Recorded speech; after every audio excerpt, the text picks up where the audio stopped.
All right, okay, go ahead. Let them get up. You ready? Hold on, what plant is that?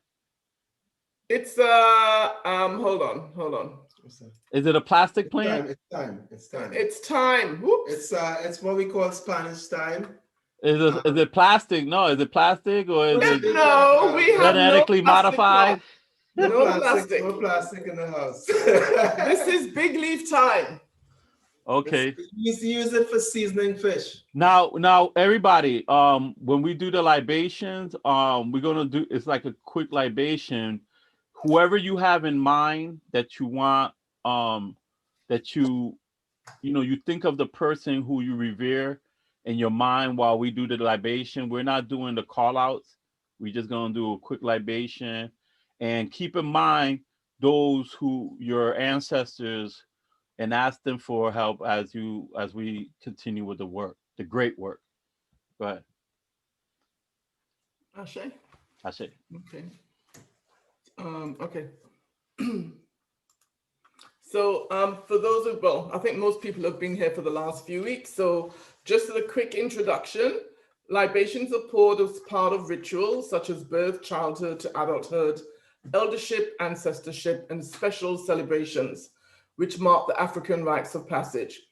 As Raja said, when we pour libations, we normally ask you to think of the ancestors that embody in this case, the work that we're doing with Yurugu, and ancestors that guide you, and you can call on the wisdom of your ancestors as well, who went before us and before you, and those whose lives were lost in the Middle Passage as well. As we commune weekly in this book club, and particularly we ask that the ancestors hold and guide us in the study of this book, Yurugu. As we pour libations, please keep in mind your ancestors, whom to you embody the following principles. And as we pour the libations, your response every time Eugene pours is to say Ashe, so be it. Okay, so for all who dared to define, defend, and develop our interests as people, Ashe. Ashe. For our ancestral land, Ashe. Ashe. For our people then and now, Ashe. For our children and those yet unborn, Ashe. Ashe. For Kawaida, Nguzo Saba, and Ma'at, Ashe. For the systems and views and values which give identity and purpose to our lives, Ashe. For the new world we struggle to build, and for the continuing struggle to reconstruct and reconnect our history and humanity in our own image and words according to our needs. Ashe. Ashe. We ask the ancestors to drink heartily and quench your thirst. Ashe. Monekasa, it is finished, it is done. Ashe. Ashe. Appreciate that, Linda. So we only water our plant once a week when we have the book club. Well, if anyone have any questions, now we're gonna be bringing in the real questions, right? Out from the book. Anybody got any questions? Any discussion topics that you want to discuss until we if there's no question, we're gonna get into the sections that we read. But go on, shoot up. What questions? Anybody got any statements in regards to the book before we deal with the section? I have a couple of comments that I was gonna make. You told me I'm not talking enough, so you might regret that conversation we had. So it's interesting reading. I actually like this chapter. I felt like if I understood this chapter. And as I'm reading it, I was thinking of how we as African people don't really always, we're not always in touch with who we are, but inherently we have abilities innately in us, right, that we don't quite understand. And I was thinking of some of the things that, for me personally, that this book sort of gave me a little bit more of an understanding. I knew it, but I just thought it was me. I think it's us as African people. It's not just me.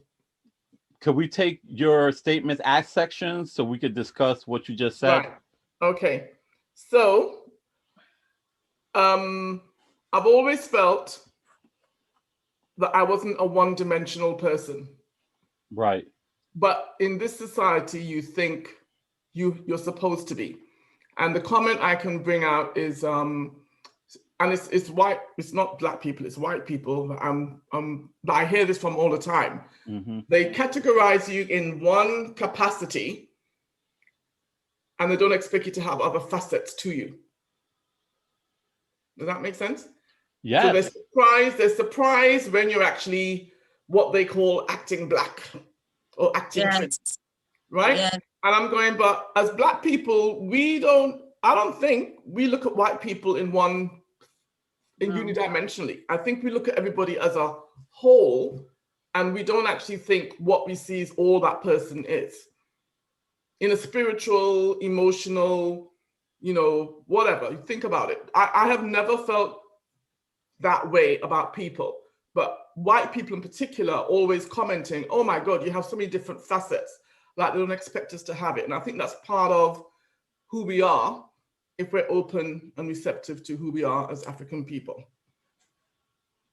Well, I mean, is that one of the statements? So I think we could discuss this part of. Yeah. Do anyone feel the same way? And Well, yes, I think, Lindis, is it like when somebody say, oh, you're not like other black people, you're so different? Yes and no? No. Well, that's a whole other discussion, I think. But what I was meaning more is, well, I'll give you a specific example. I work with a lot of white people, right? I'm like always the only black person there. And I know how to maneuver myself. That's another discussion. I know how to maneuver myself in their world because we have no choice, right? Right. So because you maneuver yourself, well, my accent is also a giveaway because they go, oh my God, you can't be English. Where do you get the accent from? You're black, right? I mean, I can give you lots of examples about it, but the main example I wanted to give is, what was I going to say? Oh, because you're working with these people, when you go and do something that is more, okay, I'm Trini, so I went to Caribana, I met this one at Caribana. They couldn't believe that I would go to Caribana. Okay. And get on wild. Don't get on wild, but I got wild enough to catch Linda, I will have to agree with Sunshine because they say, oh, you're not like other black people, because they already view that they have is the first thing that you just said. When they learn who Sunshine is and they see the dynamics, right? And then they be like, then they separate her, like they're always separating according to this book, right? Yeah. According to what she says, they objectify, they separate things. So now she don't represent the black people, right? Now she's just Sunshine, who's this different entity whom they still may try to objectify her, but everybody else gets objectified, right? They're not even important. And this is why they are able to kill and do the atrocities that they did, right? And this is why even if you look, they can marry, they can marry somebody who's black and still be racist. Right? Yeah. So they have that compartmentalized capacity for evil, like if you want to call it like that. Anybody else want to chime in terms of what Linda said? The last statement you made, I was thinking, what's Meghan Markle? Who, me? The last statement I made? Yeah, they can still be racist and white supremacists, and you feel like you part of the family, and they say one thing and you shocked. Oh my, you're racist. Like, what did you think? You don't know the history? You forgot the history all of a sudden? So could I just elaborate on that point for those of you who do not know? Because I was thinking of Meghan Markle when I was reading this book as well. Lindis, we have a new person, brother named Glenn. Hey Glenn, basically at 7:30 we start discussing the book. From 7 to 7:30 we discuss like general topics if anybody got any questions, and then we do libations at 7:30. Do you want to introduce yourself, to the group before we move on? Yes, my name is Sean Glenn. I'm new to the group. I just was invited by Brother Bashir, and I'm Yes, just coming Brother to see Bashir. like what's going on. And you know, if I don't have the book, I get the book, whatever book y'all discussing. Well, we have a PDF. If all you got to do is send the email to contact at United Front Network, and I could get you all that information.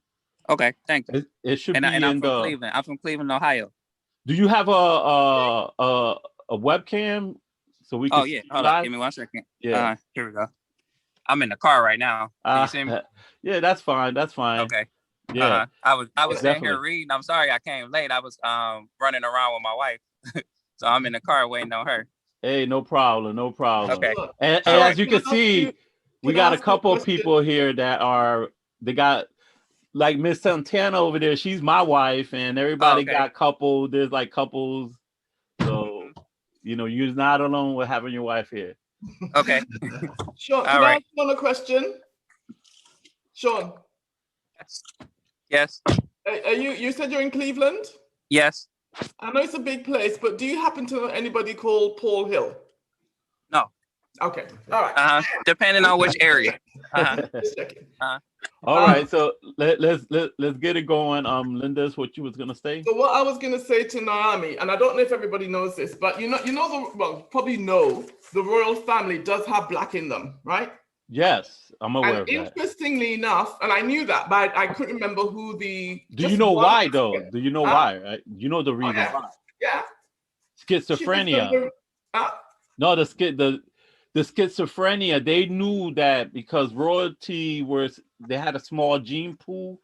One of the problems that a small gene pool is you start going nuts, right? A lot of things happen when you know kissing cousins are marrying each other. But they started to develop schizophrenia, and they knew they had to diversify their gene pool. So if you can think back to Queen Victoria, those of you who know Queen Victoria, she was the daughter of a King Edward, who was married to a black woman. She was a maroon, and a mulatto, and her name was Charlotte. She's still maroon. Yeah, I know. Well, I'm trying to remember the words that were in the article that I read. So her name was Queen Charlotte. That was Edward's wife. That was the mother of Victoria. Victoria is the great-great-grandmother of Queen Elizabeth. And if you see, I could send you this. If you see the picture of Charlotte, do you know who she looks like? Harry. Really? She had red hair. She looks just like him. And they can't deny that, but they don't. When I did history, you would never really, these things were not pointed out. You just knew her name was Queen Charlotte, and she was painted to look white. But the person in Cleveland that I know, Sean, that I asked if you know, he has a lot of this information, and he sent me that recently, and I'm going, oh my God, he looks just like Harry. So Harry knows. Harry probably knows. The Queen decides she wants to forget, right? But Linda, you need to send us this information, you know? I'm going to send it. I was looking for it just now. So when they ask the question, what color is that baby going to come out? They already know why they're asking the question. Not because of Meghan, but the gene pool from way back, he could come out black as any one of us in this call. And they want to know, well, how did that happen? It's the gene pool. Yeah. Yeah. I mean, especially when the mother, you know, she's black herself, and so you know it comes out. They're gonna look like a Puerto Rican family. I think they look blacker than you are. Nah, I don't think so. I don't think so. Did you see that baby? Please. They wish they could look like me. But anybody else experience that where like you've been objectified and like they pull you outside of the same group and they say, oh, you're not like, I mean, they will never dare say that. I think the most we're working around white people, especially one of the things that happens, because you know I'm the same. I work kind of on my own, and most of my jobs are for you know a lot of white people, and the expectations are always low whenever you go to do something. That's They another always thing. surprise when you deliver on a When level you that, do you know, not, on a Yeah. higher level, past their expectations. You know, they always surprise, and you always kind of have to prove yourself, you know, in order for them to be recognized, in other words. Yeah, in my job, I was the first one they hired with a degree. Yeah. And mostly everybody there was white. And so they were trying to they were like, well, we need to hire people that are with degrees to professionalize the area. And the first one they hired was me. And so they were even part of the reason I got hired was because I had a minor in philosophy, and the director had a PhD in philosophy. So when he spoke to me and asked me some questions, he was blown away. He was like, whoa. And so I didn't even want the job. He called me like 3 times, had his minion call me like 3 times, you know, and then finally I said, yeah, I'll take the job, you know. And so it happens. And again, the reason why we're having this discussion, because it's related to the topic of the book. Linda, do you have the other statements that how many statements you have? Just one more. Just Okay. one more. Okay. Oh, the other thing is, as I got more and more into African history and understanding who we are as African people, the real story, it became clearer and clearer to me that I know myself and my husband, and I'm sure everybody else on the call as well, when you work somewhere and it doesn't really feel right to you, what's the reason that it doesn't feel right to you?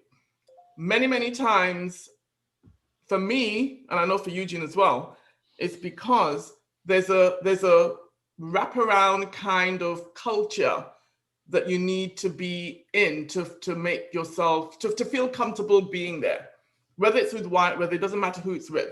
But mostly because you work with a lot of white people, I think the thing I boiled it down to is the fact that how I work using my spirit. My spirit is part of my work. It's not just going to work to earn the money, to, just to get the objectification of the money.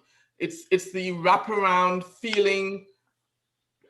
What's the word? Yeah, it's like you want to put you put your effort, you put your heart into heart it, and soul into it. You put right? It's more of a spiritual thing, really, It is, in that it is. you're not just doing it, you're doing it from a certain place. Like you're centered in your Africanness, and that causes you to approach everything with that type of spirit that, you know.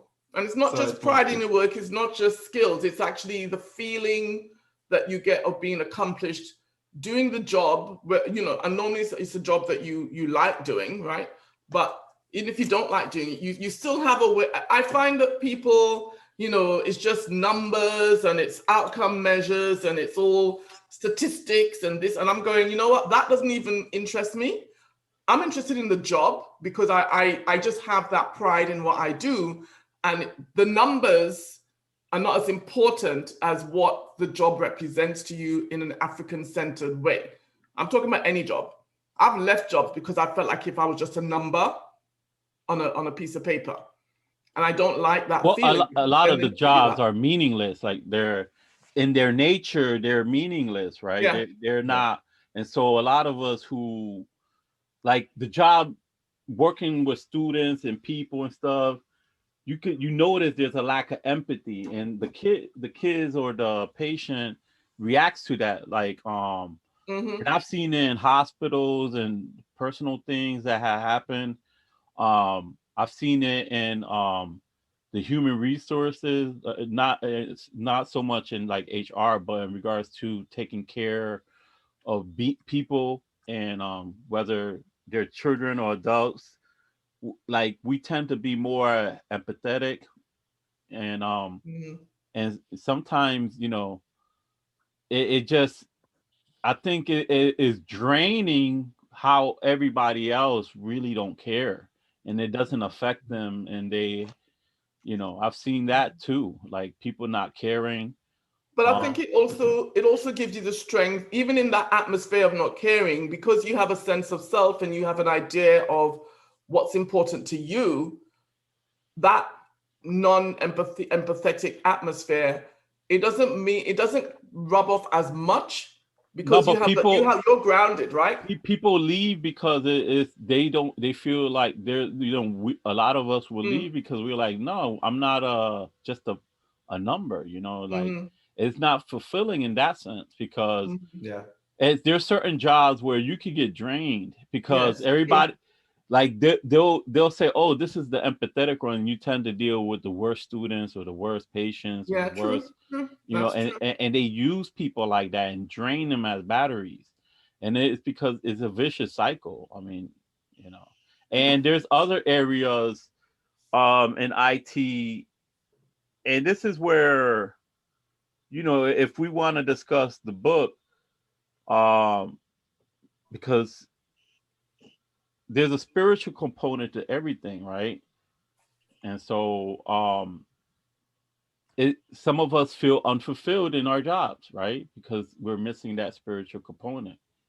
So but I think it's for us to put that into our work, though. That's the thing, because you don't feel like you. Well, you're looked at negatively, though, if you you get into personal. You do look. Yeah, so it's a double-edged sword. Yeah, it is. Yeah. Oh, we got another person in the Ubuntu family joining the book club. Hey. She's camera shy.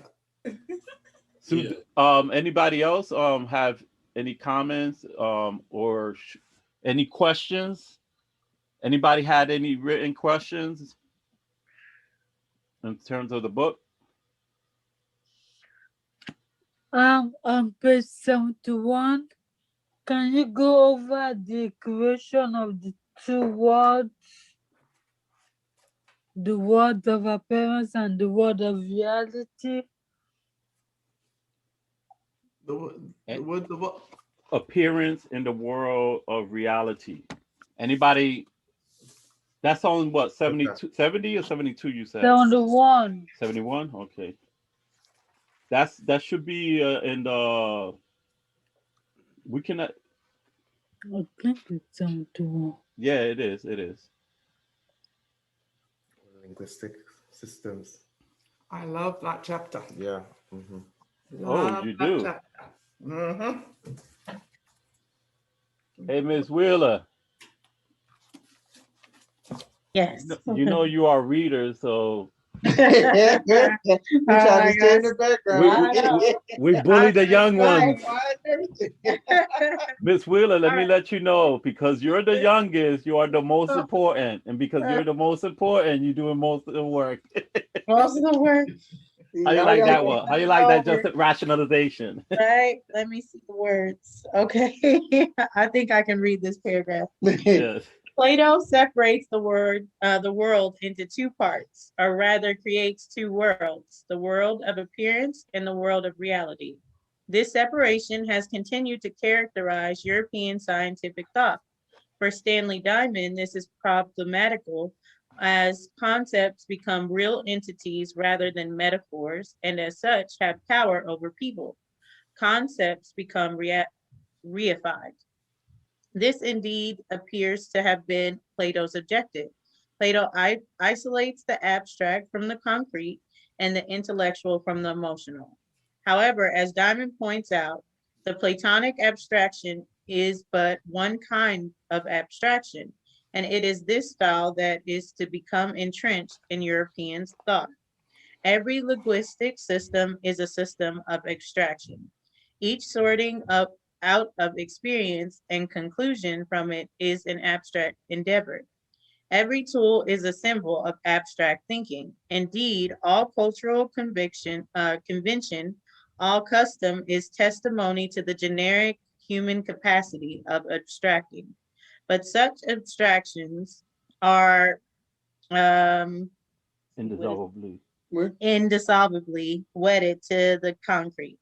They are nourished by the concrete, and they are, I believe, ultimately induced, not deduced. They are not, in short, specifically Platonic abstractions, and they do not have the politicized psychological connotations of the latter. I keep going. No, that's good. That's pretty much that appearance and the reality. Anybody want to take a crack at it? The difference between like what she's talking about, appearance versus reality. Well, I looked up the word reified, and it meant that abstractions become concrete. So the appearance is being made to be reality. Well, you know sci-fi, right? There's like sci-fi, and then we have what we look at the universe. Mm-hmm. And Plato have the idea of separating the knower and the known, right? And remember last time I argued that like we are the observer, but we're also part of the universe. And so what happens is Plato breaks that, right? So he almost like separate the universe from us. And I think in the page 69, I think she even puts it where the Platonic revolution, which is the school of thought of Plato, is thinking was not only to separate the knower from the known, but also to induce a special kind of abstraction that was to become identified as European thought. So being able like to objectify, to be able to like separate yourself from what actually is happening, right? Hence why they don't even know they're even harming their own selves. They don't look at it like that, right? Is what the problem is. And so when she talks about the appearance, how like for example, they focus a lot on appearance. I don't, when they do propaganda, and then COVID-19 hits, and now everybody see what the United States is really all about. It's a collapsed nation, it's a failed state. It's no different than Brazil or any other state. But there was this appearance of what they quote unquote called American exceptionalism, which there's also a book on that, a book called American Exceptionalism, where they talk about how great the United States is and how it's so wonderful. Everything is great here. We got the best medicine and all of that. And then when we find out COVID-19 hits, we're in a disaster. The curtain is revealing all the disease and disorders and all the chaos. Now, some of us, especially us being Black, we know that already exists, but the whole world did not. And appearance actually, you could destroy the United States just by destroying it, how people look at it. And so that's the difference, appearance versus reality. Like, I'll give you another example. In physics, there was an old calculation that predicted the planet of where the planet will be in its original spot. Like, they could calculate, in that spot over there, the planet is going to be there, right? The moon or whatever planet you want to put.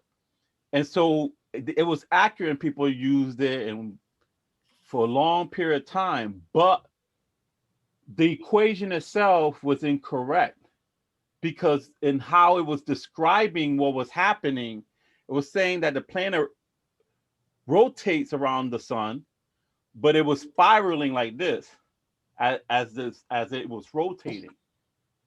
But that wasn't the reality. The reality is it was just going around the sun.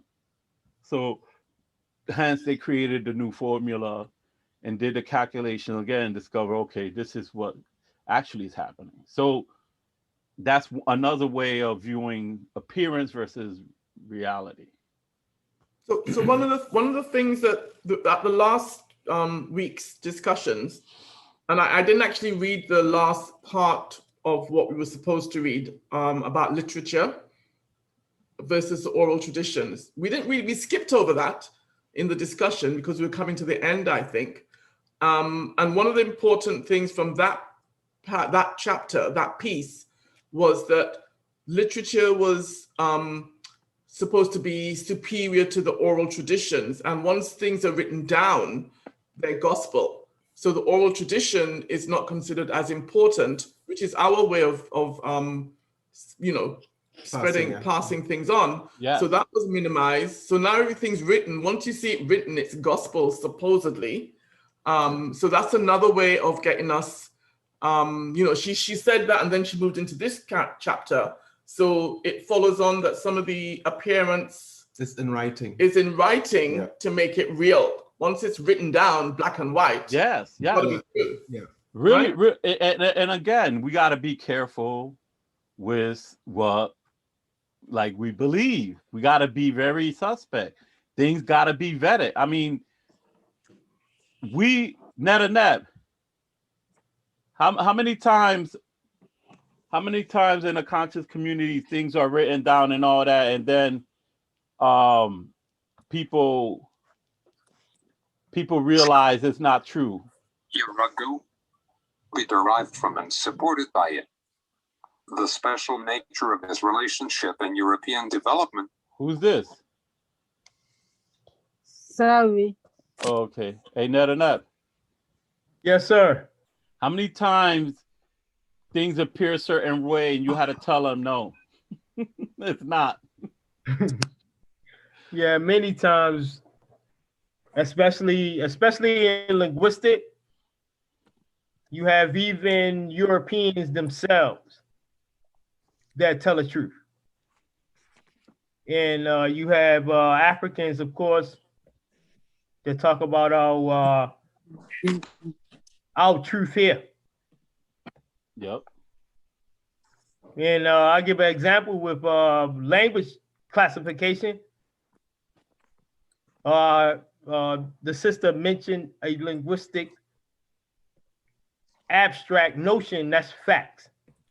You have an abstract notion mentioned in your Google of linguistic classifications like Naga Congo, Afro-Asiatic, Nilo-Saharan.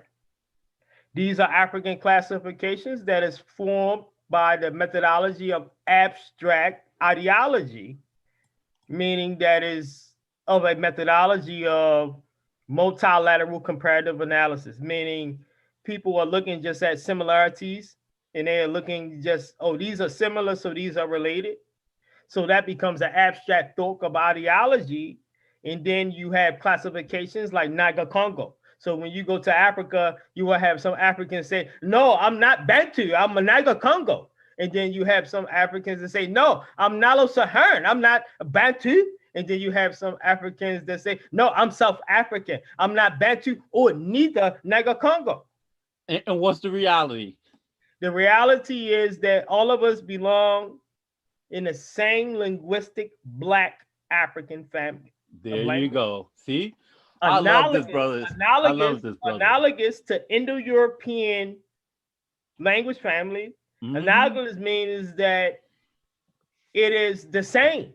Yes. But the only difference is that we have respective issues to our own African language structures. There's structural similarities, structural regularity, our own theses and hypotheses to our own languages. It's not disrespect to nobody else's culture. It's not disrespect to Indo-European culture. It's not disrespect to Japanese culture. It's not disrespect, but we have our own type of structural and phonetic similarity system. Yes. That evolves our language that belongs in a Black African language family and don't belong as separate language families as abstract ideology of Greenberg, who mentions Afro-Asiatic, who mentions like we are separate, but we are all on the same continent and we are representative of Black people. And that's a perfect example of that answers the question perfectly. Where, appearance versus reality. Mm-hmm. Anybody got any other questions or any question in regards to statements of the last questions? And Brother Neb, I appreciate that answer.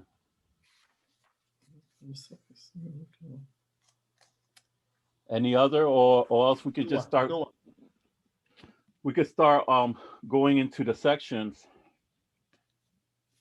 Oh, this is back way back there. Okay. So let's go to the section we left off. I think it's science and something else called linear. Let me go back. Oh, no, way back to 55. 56. Lineality and cause. Yes. Page 56. Scientific and logic, yeah. Scientism and logic. Critical mind versus the logical mind.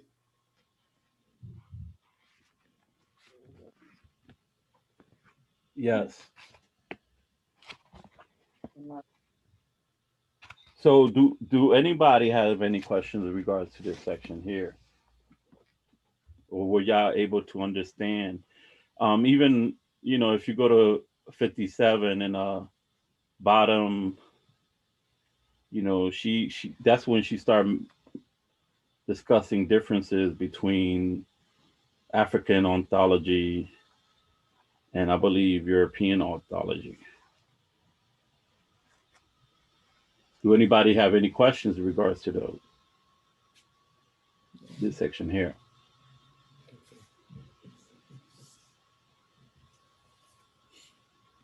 Nobody? Nope. So you understand this section here? You guys understand this section? As long as you're not going to ask us to explain it, we'll say yes. I mean, no, but this is the whole purpose of the reading. Do you understand the reading? That's what we got a reading, a study, a book club for. Yes. Short answer.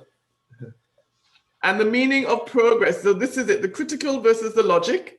Critical being more the Afrocentric approach, logical being the more European. Right. And the fact that progress on page 59 is linked to the logical mind, the the writing, all the things that we're not progressing. What they say, like, like human beings weren't conscious up to a certain point, right?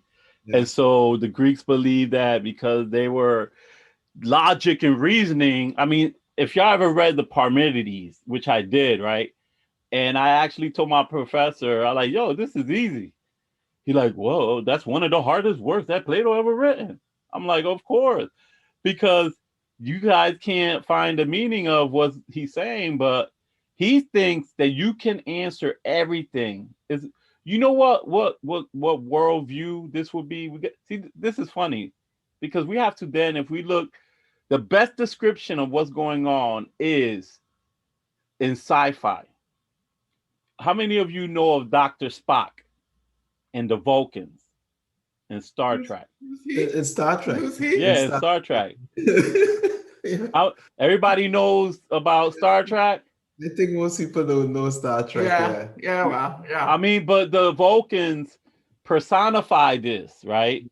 And this is what logic and reasoning can answer everything. And there's no emotions. And so a lot of sci-fi was a criticism or like an outside view of themselves, or the way they were trying to look at. And so that's objectification as well. If you could objectify, you can do all that kind of stuff. Yeah, but I like Spock.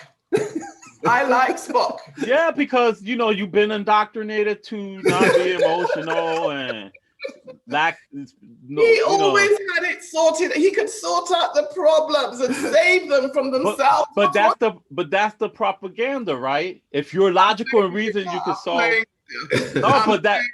No, I understand, but they do. This is how they portray it. Yeah, and that's kind of the appearance They as well. They lean to Spock, and and then you have the newer version, which is Data, right? Data is the one where now, because Data, he reached a point where now he's spiritual. Data is spiritual. A machine is spiritual. Yeah. And really, he's not spiritual in the sense of they create their own version of spirituality, which is, it's not even tied into human beings. It's tied to the machines. Yeah, he was a machine. Yeah, Data was a machine. And what is it? The machine becomes just like a platonic person. Just the same objectification. The machine, they view everything in their own reflection. Everybody is just like them, right? So they meet a new being, a new person, new everything, and they would think, oh, he's our enemy. This is why they create nuclear weapons, right? Everything is an enemy. Go ahead, Nyami. I see you unmuted your mic.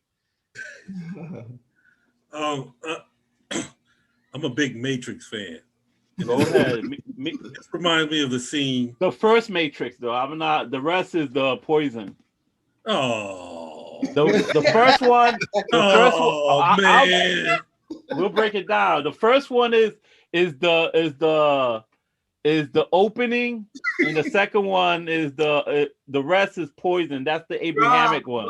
Let Nyame say his piece, because you can upset him. Say it, Nyame. Say it. Man. And then you can cut me off. But there's a scene, the machines are coming in. I think this is the third one that you don't like. Poisonous. No, I mean, I like him. I just look at it as what they are, the poison. But the machines are coming in, and in general, he said, I did everything logically I could do. We're gonna lose. And so the council asks him what's next. And he points to the spiritual God and says, you need to go to him now. So there's a point where logic can take you so far that you have to go to that spiritual side when you just can't figure it out no more. You understand what I'm saying? There's something beyond when we know that we know everything, and then we get to the unknown, and you have to trust. Like me and my wife, we fight over logic and intuition all the time. I mean, we battle. I'm the logic guy, she's the intuition woman. But it works because sometimes she's right, sometimes I'm right. We just have to find that balance. And I kind of think that's what life is about. Yeah, and I think that's it's not one or the other, and that's the thing, that both things could always exist, and we gotta find a way to make it work, right? Well, the thing is that Western society, it has forced us, has beat us, has killed us to stop being who we are, human beings, right? We're naturally genius, we're naturally intuitive. We solve problems. There's rational ways to solve a problem, but intuition also what they do is they say rationalization is higher than intuitive knowledge, right? Rational knowledge versus intuitive knowledge. And really, intuitive knowledge, if you want to even put in a hierarchy, is actually higher than just rational logic. Intuition is higher than logic, right? And what happens is, there's been times when you have a problem and all of a sudden, boom, the solution comes right at you. That's not a logical approach, but it works. Inventions come in intuition, right? You don't logically do this, or you try to make things better, then you got a problem, all of a sudden the solution comes right at you, and you can't really state or describe how you rationally got there. It just came. You know, that's interesting, because the way that I work, the way that I was trained, or maybe I've interpreted it this way, a lot of my work is intuitive. And the way that I work with people with brain injury, we were taught it very intuitively. And I think that's why I like it. But with time, because everybody's done their masters and their PhDs and all that stuff, they wanted us to prove, how do we know it works? Even though it works, people get better, but they still want you to prove, how does it work? So as a result of that, people have actually gone and done masters, and they're doing research all the time with neuropsychiatrists and all that stuff, neurologists and whatever, to actually get the logic and the science behind it. But it still works, regardless of what they prove. We know it works because that's a whole school of people work this way. And I agree with you. And I think, and even me, I work very intuitively. And the funny thing is, certain things that they tell you in the books that you should be doing with that particular pathology and that particular presentation, you can go completely opposite to what the book tells you, and it works.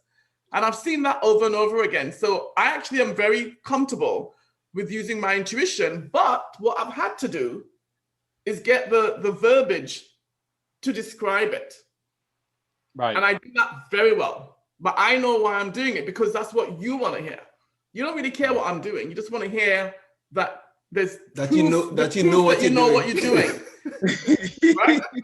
So Well, I've learned that. As somebody experienced in dealing with you, and you constantly doing certain things like that, then sometimes you got to let that person be, like, that person, they like, typically they do this, so let them be. We tend to get good results.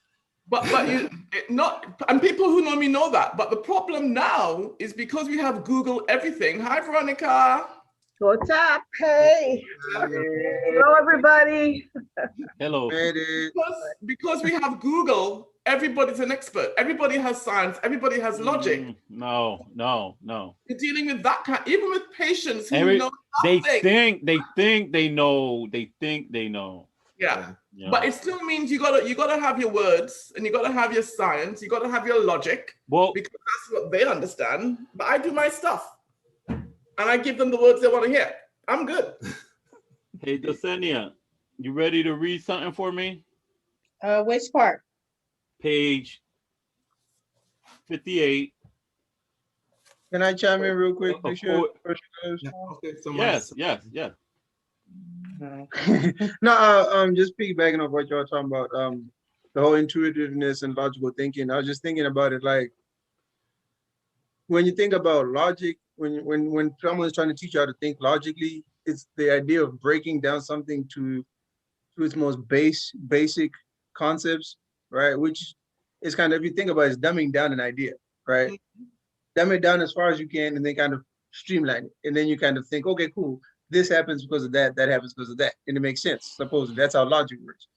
But intuition is like, all the times I use logic, all my experiences, the communal experience, the experience I get from feeling and stuff like that. So it encompasses just more than the simple problem.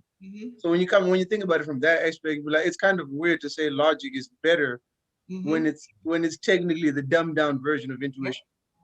Well, in logic, I like I told you, I was a philosophy major, right? And I left my logic course when I found out that you can make a false statement true. Yeah. And I'm like, this is absurd. And I just withdrew from the class, because it was, I'm like, there is no way this is about Westernization. And I was already a rebel at that time. Like, I'm like, no, nothing Western for me. And so what happens though is we cannot diss logic or rationalization. We can't separate that from the spiritual part of it. Those two things are really part of the whole. And so the mistake is that Plato is pushing that separation and leaning towards more like a logic, rational, the highest, like reaching the highest. And remember, he's an aristocrat, so he's part of that educated class, right? So really it's him like trying to big up himself in some ways. So if you look at page 58, according to Havelock, that's the section, that's the chapter I want you to read. That's the paragraph I want you to read. According to Havelock, Plato was looking for the syntax of the true universal definition. Platonic epistemology allowed one to choose between the logically and internally true and the logically and internally false, whereas poetic mode did not. Plato identifies this logical with the eternal, while the poetic is seen as being temporarily limited, all an illusion. But now some Europeans are discovering what other cultures have always known. Verbal linear logic is only one aspect of our consciousness, one part of our cognitive apparatus. As humans, we have other tools that are global and intuitive. But within European culture, these have almost been put out of commission, made inoperable, deformed by a civilization whose epistemology, ignored them and considered them almost inhuman, certainly uncivilized, deficient in the ability to grasp cosmic reality, organic interrelationship. Europeans were deprived of the source of different kind of power, which comes from joining. They turned, therefore, to those forms of intellectual manipulation, which seem to yield power over others, the nature of the asili. You see? And so this is why when they view different culture, when they were like exploring, they weren't like interested in like in the value of that culture. It was foreign. They would view them as negative, like he said, inhumane. Why you use the word exploring? They were exploring. I didn't say they were like discovered anything. They were exploring. Oh, I say they was conquering and no, they explored first, and when they found something, they were exploring, meaning they went out to seek things and see things. And when they were exploring, they saw, oh my God, gold, resources, and all this. Then they initiated the conquering. But you don't go out and without exploring, you're not gonna know what to conquer, right? So they explored first, and when they finally first explored, they were hearing things anyways by the Moors. Like they were like, okay, we heard that this exists over here. And remember, I mean, even salt was important to them and seasons and all that stuff. So they explored first, trust me. And so anybody else got any question in regards to that section? Or did we kind of deal with that? Hey, Cool Breeze, where's Linda's? You're mute. You muted. Hey, Cool Breeze, you need some glasses, bro. Someone just walked in the door, so she went to check something there. You need some glasses, brother. Today. I noticed you could not read the book the other day, and now you're like... Yeah, I know, man. The lighting here is not that great either, so yeah. No, just wondering where you went. Oh. Yeah. Anybody else want to add anything to this section or have any questions in regards to it? You wanted to put up? I think we pretty much covered everything on that section. I guess the only other thing is when she kind of breaks down how... Linda's, were you here when she read that paragraph? Yeah, I'm not going back. Okay.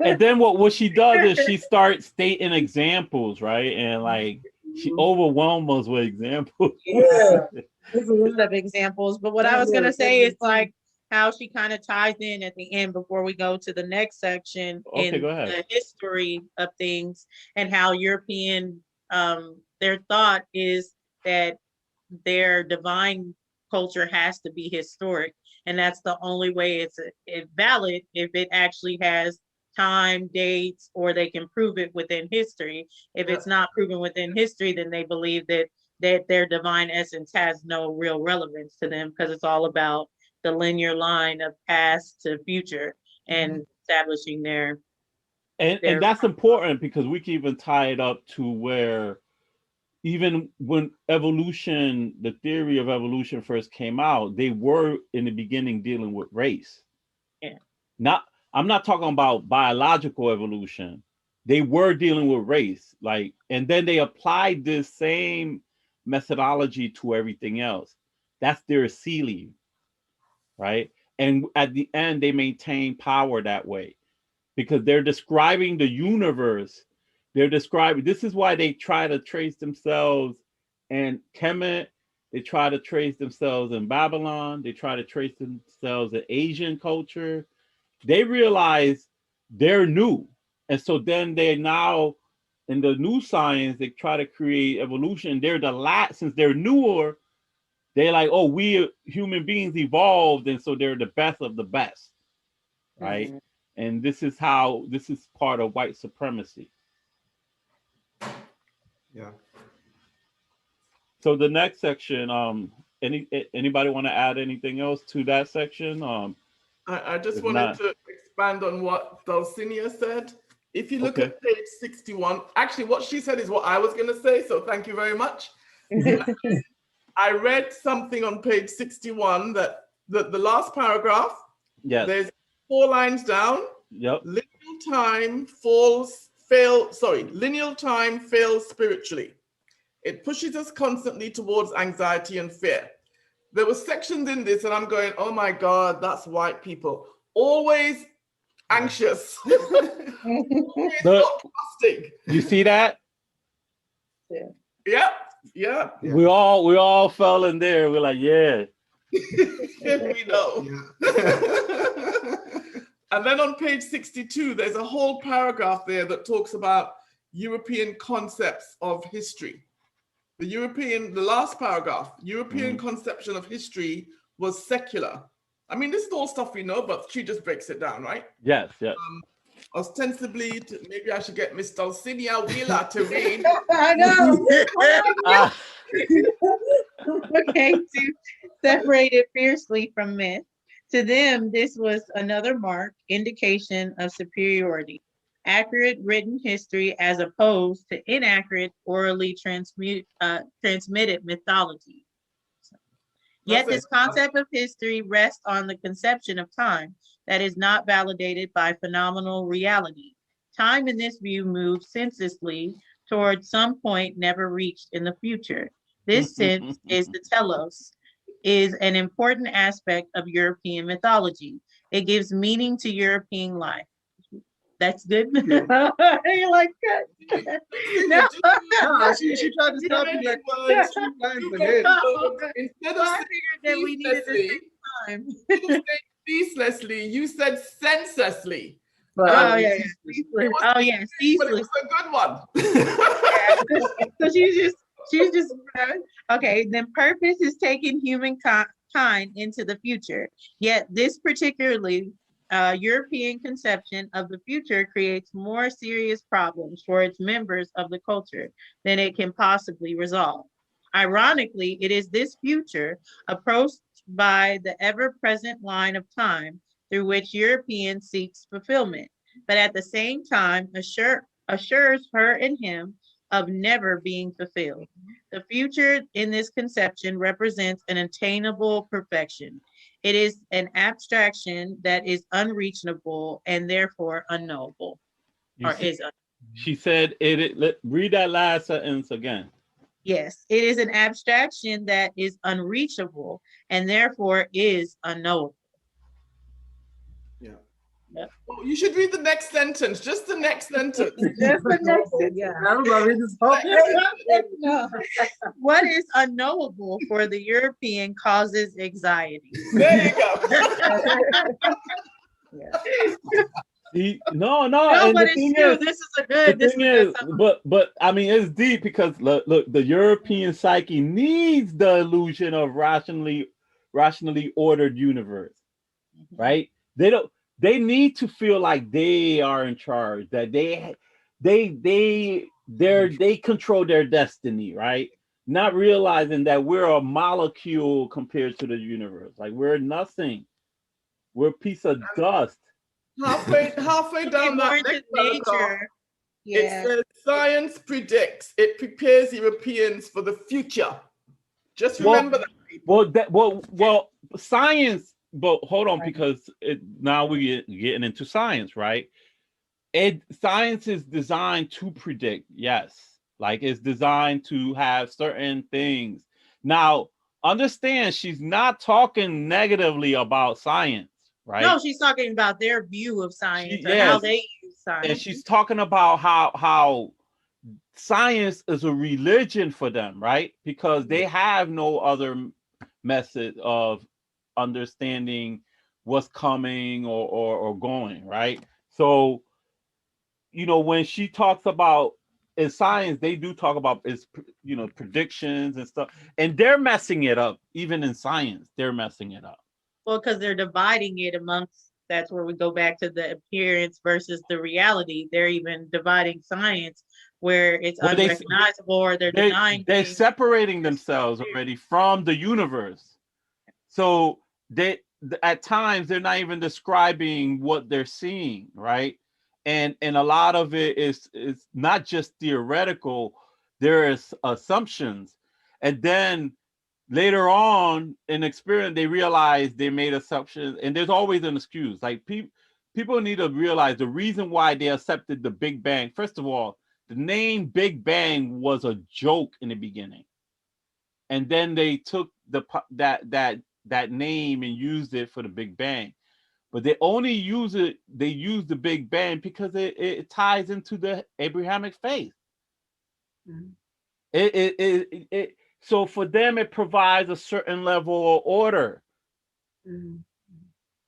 And so when this is how religion was used in Africa as a tool, right? Islam and Christianity came in and rearrange these societies, these ethnic groups, the way they rearrange their asili, to now the way the asili of our people is empowering the European. We're batteries, just to use the Matrix analogy. You a Duracell copper top, and you know there's copper top, copper.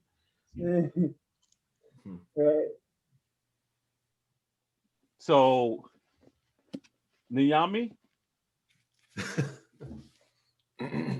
do you concur with that analogy that I made with the Matrix? Oh yeah, I enjoyed that. Okay.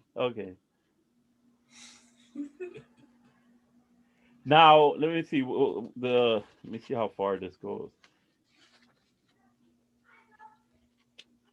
because she mentioned a lot, and really we haven't gone to Aristotle, because then there's a level of materialism and stuff like that she talks about. I'll be right back. Okay.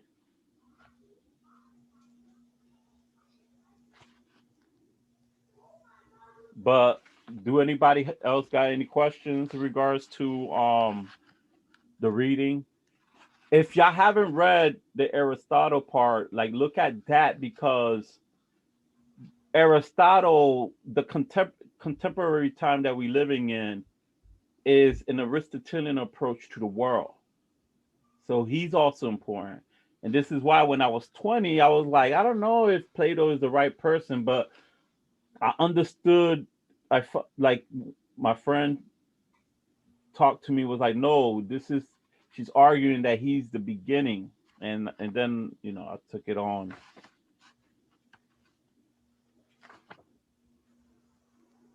Anybody with the Aristotle? Because I want people to really understand.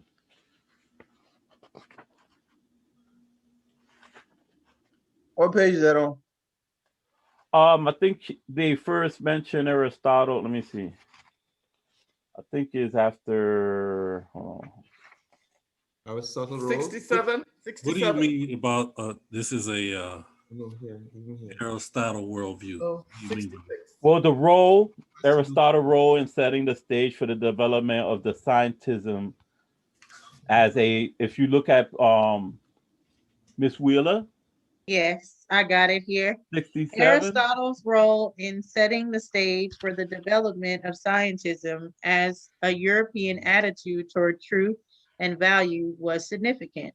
For him, the world became a hierarchy of beings in which each realm fulfilled a purpose for the realm above it. This was a worldview in the making, a world described in terms of telic relationship. The crucial mechanism was cause, but causality is not the only way of relating phenomena. Right. The tyranny of mechanical causation in European thought precludes the perception of cosmic interrelationship, identification, meaningful coincidence, and complementary, and the circle. Aristotle's insistence on the idea of cause was necessary if people were to accept the purpose as the essence of the universe. Purpose is an essential ingredient of the progress, mythology, and the technical obsession that would develop subsequently in European culture. Mm-hmm. It is impossible to worship efficiency without a prior emphasis on mechanical causation and materialistic purpose. All these conceptions require a lineal modality. The regenerative and renewing cycle interferes with and cannot be tolerated by this view. De Lupics talked about a closed, self-renewing Assyrian cycle of ancient Kemet. Did I go into? No. That's fine. I mean, that answers the Yami question. Mhm. Did you understand? Okay, so Aristotle was the one who came up with the whole like pyramid idea of stuff. Would he be like the first person to come up with that kind of concept of like, okay, Well, he's not so much. Like what she's stating there is the whole epistemology, the way they look at the world, you know, like in a linear fashion. Like that's why we all talk about there's a beginning to the universe. Why? Y'all ever ask, does it necessarily something need a begin? Does the universe need a beginning? You're muted, Buckus. Like we don't even question these things. It's like a circle. A circle doesn't have a yes. Beginning. Yeah, you know, it's circular. Continual. So how, like, these are questions we don't even ask because we assume, we make assumptions.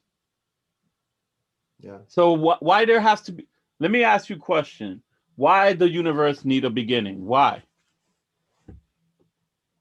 It's logical. Because it is in. No, I mean our spiritual system didn't have like wasn't dwelling on it like that. Why does it need a beginning? Maybe I for think power. it goes into the next section too, when we talk about like the absolutism that they have to have these Yes. defined ends. There has to be a zero, and then this is why Aristotle is so important. Ninyami, why does the universe need a beginning? Why it needs to be the Big Bang? What and what's funny is, right, they don't talk about anything after the Big Bang, right? To them it's like, oh, so why the Big Bang happened? Why not ask that question? That's where their anxiety start happening. I mean, it's just logical. This is where it began, and this is how it began. Well, the problem is everybody else, because nobody in this planet even knows. Nobody in the planet don't even know. So any culture that has another story, they can say, "Oh no, we know that's not it because we have the Big Bang theory," and they have done that. Yes, and they have done that. Something don't come from nothing. So why, so if, they want to leave it just like they'll say, like, I remember I was reading some like, I'm like, hold on, people talk about Neanderthals, that the European come Neanderthal and all that. I'm like, hold on, where did Neanderthal come from? Then I read in a certain section, oh, they came from Africa, but in a earlier period, and then it went up. And I'm like, hold on. Like, and then they left it like that. Nothing, like no explanation, no nothing. That's the only thing I could have gotten. I know Neanderthal come from Africa because they only come from Africa, and they, and that's it. And they left it like that. So Neanderthals are African too now. See, like these things. If we want to get scientific, but see, when we search for things, we search for the meaning of it, like the value and the importance, and seeing our growth and our downfall. Like, they look at things linear, where they think everything is getting like better. Like, there's never been, a matter of fact, there's no real evidence that agricultural societies developed into great civilization. The only real evidence there is, if you want to be logical and rational like them, is that great societies crumble. So even in their own methodology, right, in terms of how they view the world, has problems with their logic. But their logic really is based on the Asili, because everything is going towards proving that they have the power. So everything else, as they say, they objectify everything. So that's why they don't have that circular thinking. They don't have the thinking or any connection to the influence of any other force, because it doesn't support their Asili's basic, I guess, the core, the whole elements that they have putting together Well, to it doesn't give them construct power. their reality. They're not gonna see, they want to stay in power, they want to stay on top, they want to say So, they're all knowing. so They're willing to, everything points in that direction. Every single thing that they think, and they will disregard any other thought that comes or disproves the fact that they have that power, or that their Sealy is the guiding force. Yeah, everything is geared towards a certain end. Like, they kind of know where they want it to go, and so everything is structured around getting us there at that point, or even working backwards. They would find a reason to justify the outcome, even now or in the future. The Utamawazo. Yeah. Now, just to let you know, it's 8:41. Oops, sorry. Got my microphone, my thing. It's 8:41, and we only did one section, and there's a lot more to go. I don't want to rush everything. It depends. Like, let's go to the next section. Hold on one second. The last part really pulls it all together, though, Yeah. And also the diagram. The diagram in that last part really shows you the whole context of what she's talking about. Well, in some ways, we've been talking about the next section, which deals with supremacy of absolute and abstract and the analytical. Do anyone have anything? Maybe I'll read this section here. I think I read that already. The Platonic revolution. I read that already. Can we, if everybody's okay, can we jump ahead to 81? Hold on. Let's look at this section. I mean, the problem is that this section describes abstraction, and so it's, I mean, it kind of like just don't want to skip over things, because the purpose is to understand all this. Okay, let me read so from 74, let me try to start from to understand the function. And then I guess we can see as far as how far we get to, or if it, but I think like right here is kind of breaking down everything of what she said. Well, I think before that, if you look at 72, she defines abstraction at the bottom. Yeah, abstraction is then a tool that all people use to integrate themselves into their environment to organize their thinking and their knowledge. Clearly, the Platonic emphasis that grew to dominate European thought, behavior, and social organization did not have that purpose. Alvin Gugner's interpretation is closer to mine than most European scholars.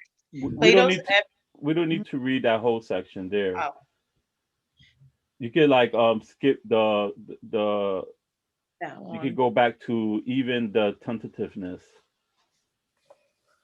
Even in its tentativeness, Gugner's portrayal of the implications of Platonic philosophy and importantly of Plato's motives is refreshingly honest in its lack of ordinary European chauvinism.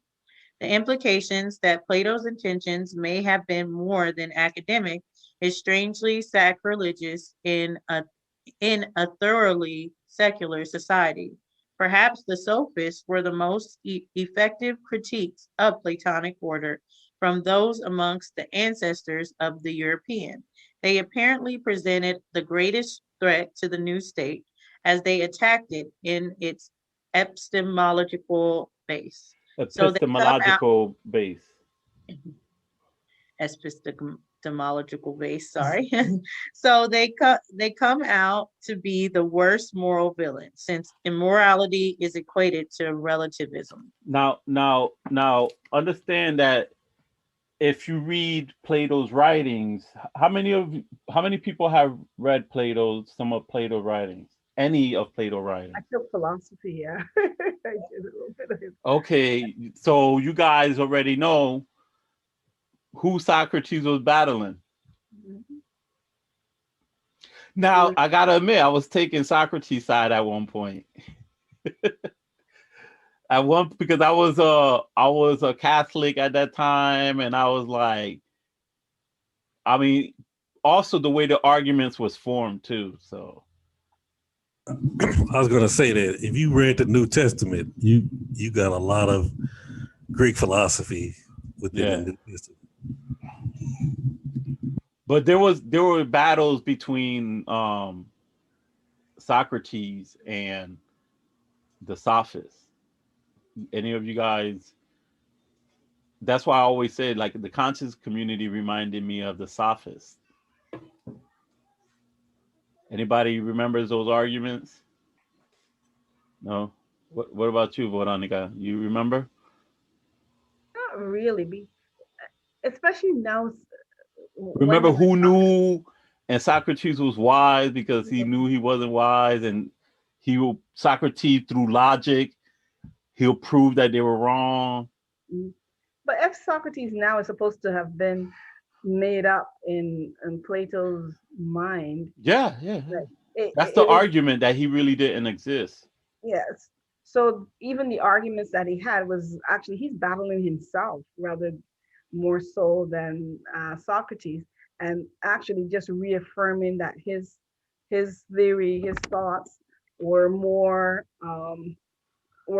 real than anybody else. Well, this is what Plato was writing these stories, criticizing the society, and but he was writing it in a third person, like observing Socrates doing, and so he doesn't get in trouble, right? Because I even remember Socrates just standing on his principles end up, and a lot of other people were being killed, right? Like, so you guys, anybody remember anything that y'all can't recall? I was trying to trigger your memories. Plato, okay. Veronica, like, let's move on. Yeah. All right. So the next, hold on, let me Get a see. basis that's really fast because it would be Pythagoras and theorem and almost and all kinds of stuff. But I mean, I don't there's really a have the quick overview of sophists as far as their arguments in comparison. But yeah, they would be the basis of like really commit thought and stealing from commit and different things as far as their belief system at the time. well, if we're gonna move on to the next section, I want you guys to take a look, write this down. Look at page like 76 and 77 because those two pages got some important points. Let me see. Yeah. And I think we touched some of this last time on the last That's part right. of the 77, where we talk about the both hemisphere of the brain, left and right. Yeah. We talked Yeah, about Linda's that last already time. summed it up last time as far Yeah. as everything that she said being refuted as far as Yeah. their belief of the left and right brain. But those two, also when it said the synthetic model cosmic conceptions, like take a look at that. Okay, so the next section after that, did we talk about the patriarchal consciousness and stuff like that? Yeah, we mentioned something like that last time, right? Talk about. Huh? Back up to where was That's it? what I wanted to talk about. Page. Okay. Oh, you too? We got another anti-patriarchal warrior. No, hold up. Oh, time out. No. Let's hear you. Let's hear you. The WASP Conversation patriarchal Let's system. hear you. It's the WASP patriarchal system that's not ours. And so just studying a lot about, okay, as he said, I'm more the intuition. So I'm more into studying African spirituality, like Ifa, and just like different, like in Benin, some of my ancestors are matriarchal, so they come from the Sibyls. So a lot, so I argue that we didn't look at it like that, matriarchal, patriarchal. That's them. That's they're a Sealy. And this, I completely agree. Yeah, We tend to define ourselves based on their Sealy, and so you guys got to understand, if we're gonna conversate in this book club and we're dealing with Yurugu, we always got to correct ourselves when we start using patriarchal. Now, I says Plato's patriarchal consciousness. I didn't say R or. and that's what I tell him too. I say I call it the WASP because I say 2021, like the WASP patriarchal, which is you would say Plato. No, she says Plato. Oh, sorry, she would say Plato. Yeah, because our like even with what I agree with you said, our patriarchal is not the same as theirs because it's completely different. Like no, we don't use patriarchal, matriarchal. Yeah, so these are Western concepts. Yeah. We the way we looked at the world wasn't like that. Yeah, and you can see it through our arts, our understanding of nature. This is a concept that was created from Plato's mind. Yeah. I left you to deal with that one. I'm not. I didn't hear you. Linda's. No.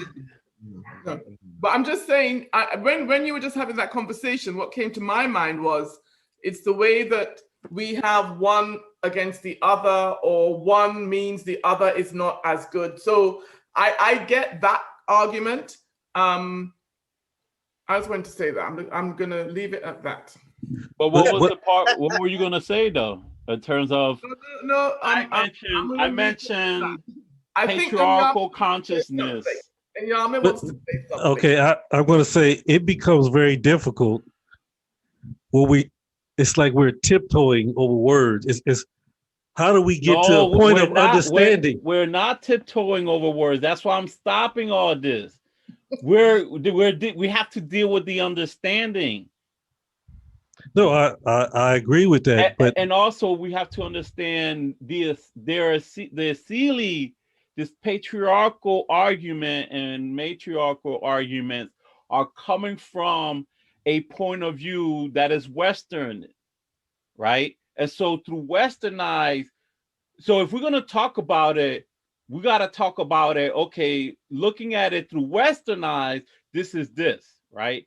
Understanding that there's a objectivity going on and a separation going on, right? Now we can't talk about it and embrace it and thinking that this is something that like that really exists, because it's nonsense, right? It's like there's no way we can exist on this planet without each other, right?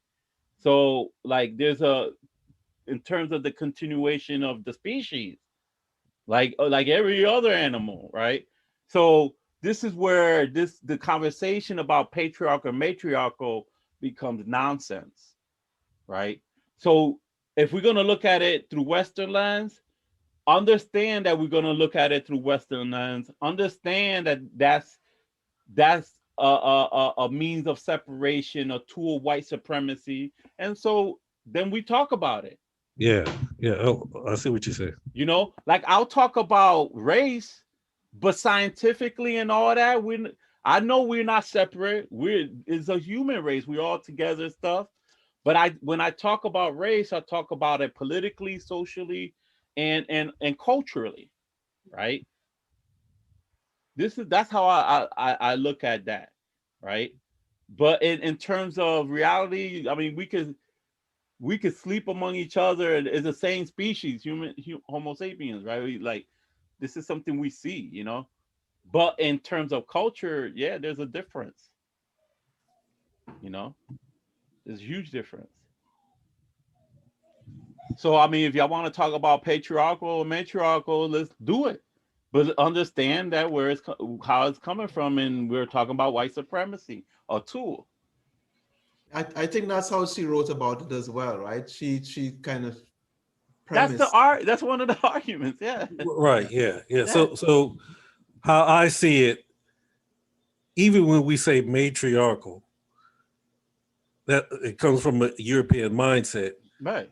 We don't describe the reality through their definition of what a matriarchal society would look at. We describe the reality of what it looked like in African culture. That is their sci-fi, right? They're playing, right? And so they look at it, right? And also, what argument are we making, right? Like, you don't see the problems that European have and had are not the same as everybody else. Yeah. So we making their problem our problem. We identifying with them all the time. And then we make things worse because we're operating from their asili and not from ours. I think we've touched on this a little bit on a different subject. Well, it's gonna be all it's all tied. But it's like with the capitalism argument. As soon as they look at an African base of how we did economics or anything, they say, "Oh, that's socialism." Yeah. Just because that's all they can imagine. It's either capitalism or socialism. Or if you which do our economics that they call it capitalism. Yeah, exactly. Or it's vice versa, but we wouldn't utilize either socialism or capitalism. So it's just like that's their view. So they'll say, "Oh, that's a matriarchal society," but no, that wasn't. Like, that's not our view of things. They're just lack of being the wholeness, which is a problem because we're using their language, right? And so even if we're going to use their language, we got to invent words and concepts, because their concepts are incomplete because they lack meaning. They separate it. They're not tying it to the whole, and it doesn't describe reality as a whole. So can I ask a question then? I mean, you can ask question to the whole group. I'm asking you. No, the whole group. This is a group thing. The question to the group then is, I'm being devil's advocate here. No, there you go. I'm not even going to deal with that. Nope. No. No. That's the silly type of stuff that we're trying to avoid. No. Okay, all right. I'm going to take away that last sentence that I said. And I'm just waiting. It was like the conversation to move forward as far as no devil advocate. No. I'm just gonna ask a question.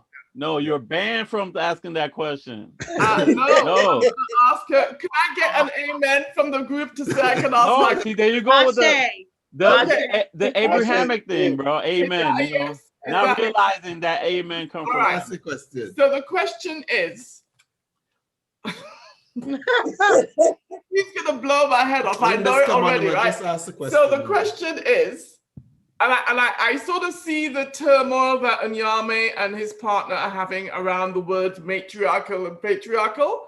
That's amazing that you can see that. What would be what would be, as a group, everybody in the That's amazing. In the group, what would be the alternative? Why? There is a term. I don't know what it's called. No, but why? I think Jabari actually said, hold on. There is a joint article that's both. Hold on. Let me stop everybody. There is no alternative. Let me stop everybody. There is no alternative. The alternative is to look at the reality. Nature itself is, there's no alternative. Wait, we do have a linguist in the group. Where's Netanel? No, no, y'all looking for the words. What I'm trying to tell you is look at the reality, then describe the reality. Don't look at concepts, because that's when you're leaving into sci-fi again. This is where you fantasizing. No, I get it. You gotta remember the terminologies in the word is how we describe the reality. So when you look at the reality, and Ifa is a tradition that looks at the reality.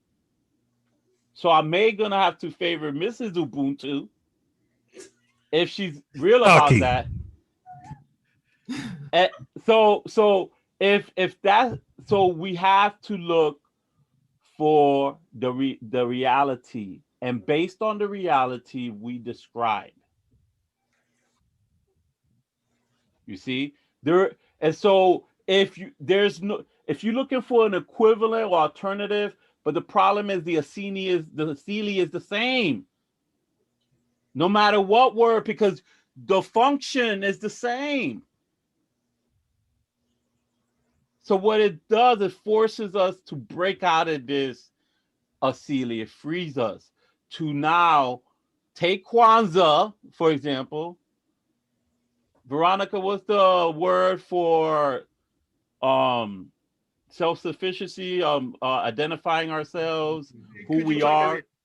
There. That's what we need to focus on instead of patriarchal, matriarchal. What's the word again? This is an important conversation because hold on. I didn't even hear her. Say that again. Ujamaa. There you go. We need to be focusing on Ujamaa than patriarchal and matriarchal. Veronica, what does Ujamaa mean again? Cooperative economics. Oh, economics. What about the one that Kujichagulia, self-determination? Yeah, self-determination. That's the one. Or Kujichagulia. Kujichagulia. That's the one. This is a good discussion, because I think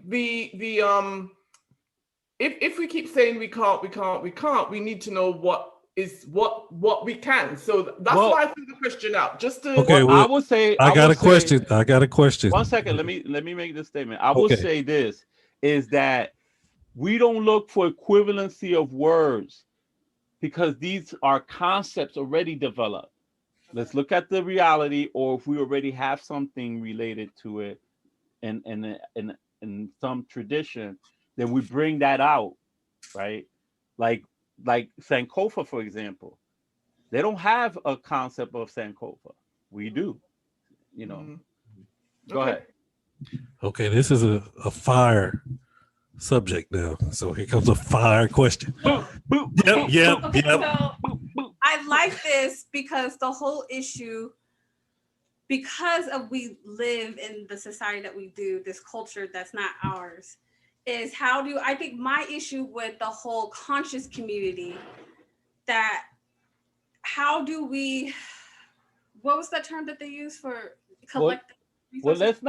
let's not just say the conscious community is Okay. it's everybody, right? All Yeah. African Wait a people minute. in the African Don't be so diaspora. sweet now. Ujima? Let me bring out that fire that you gonna bring to me after this show is over. No, it's just okay.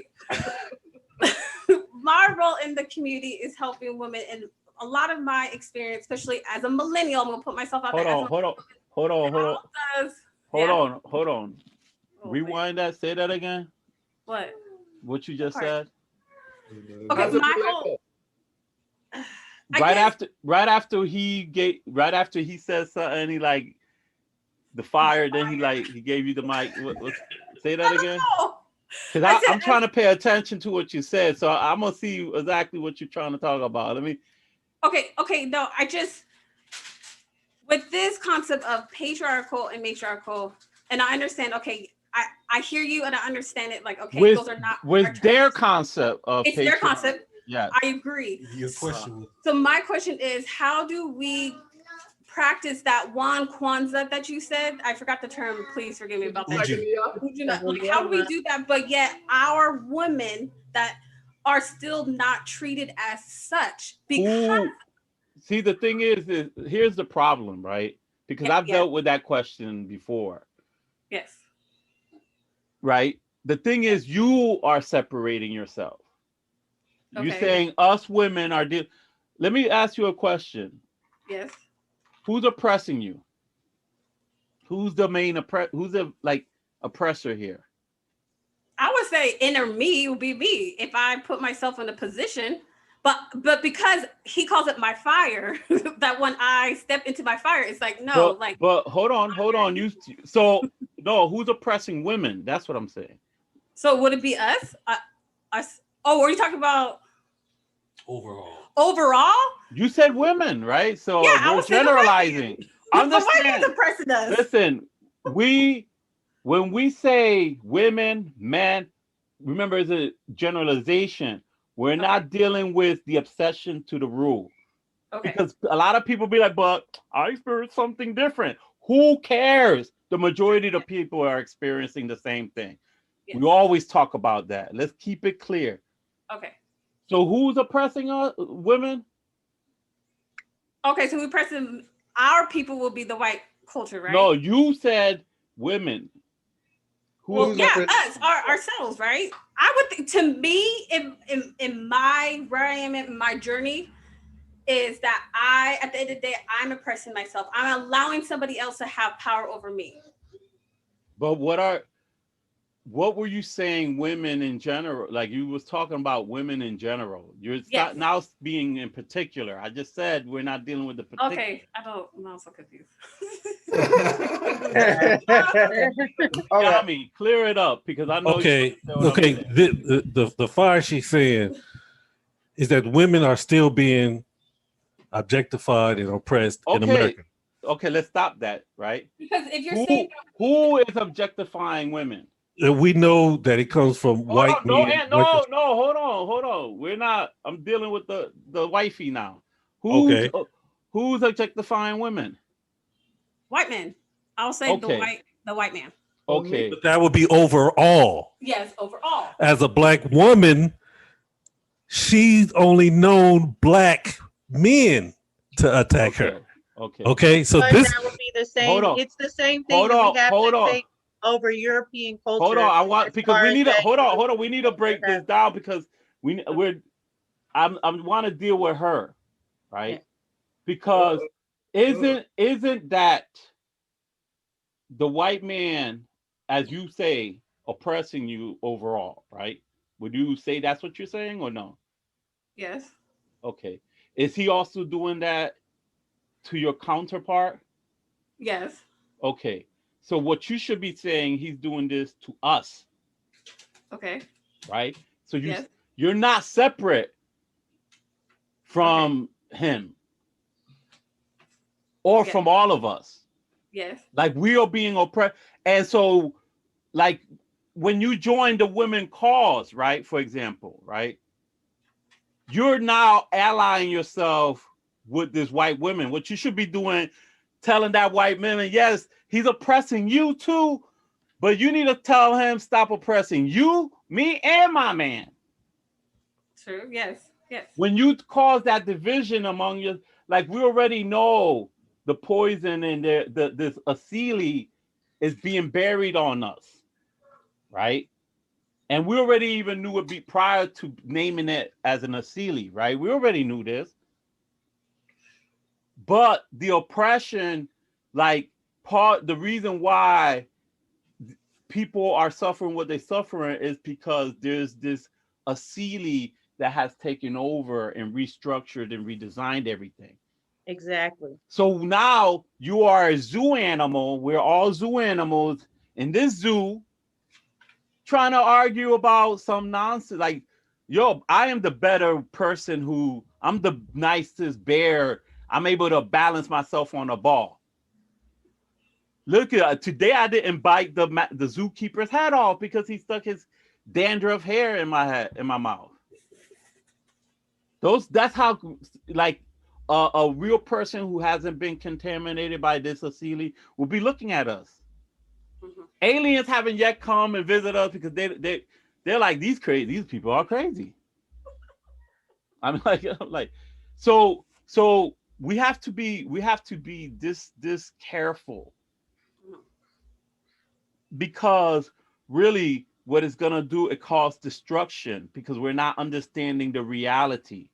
So then all you do is you objectify your partner. You're doing the same thing. You're like hurt people. Mm-hmm.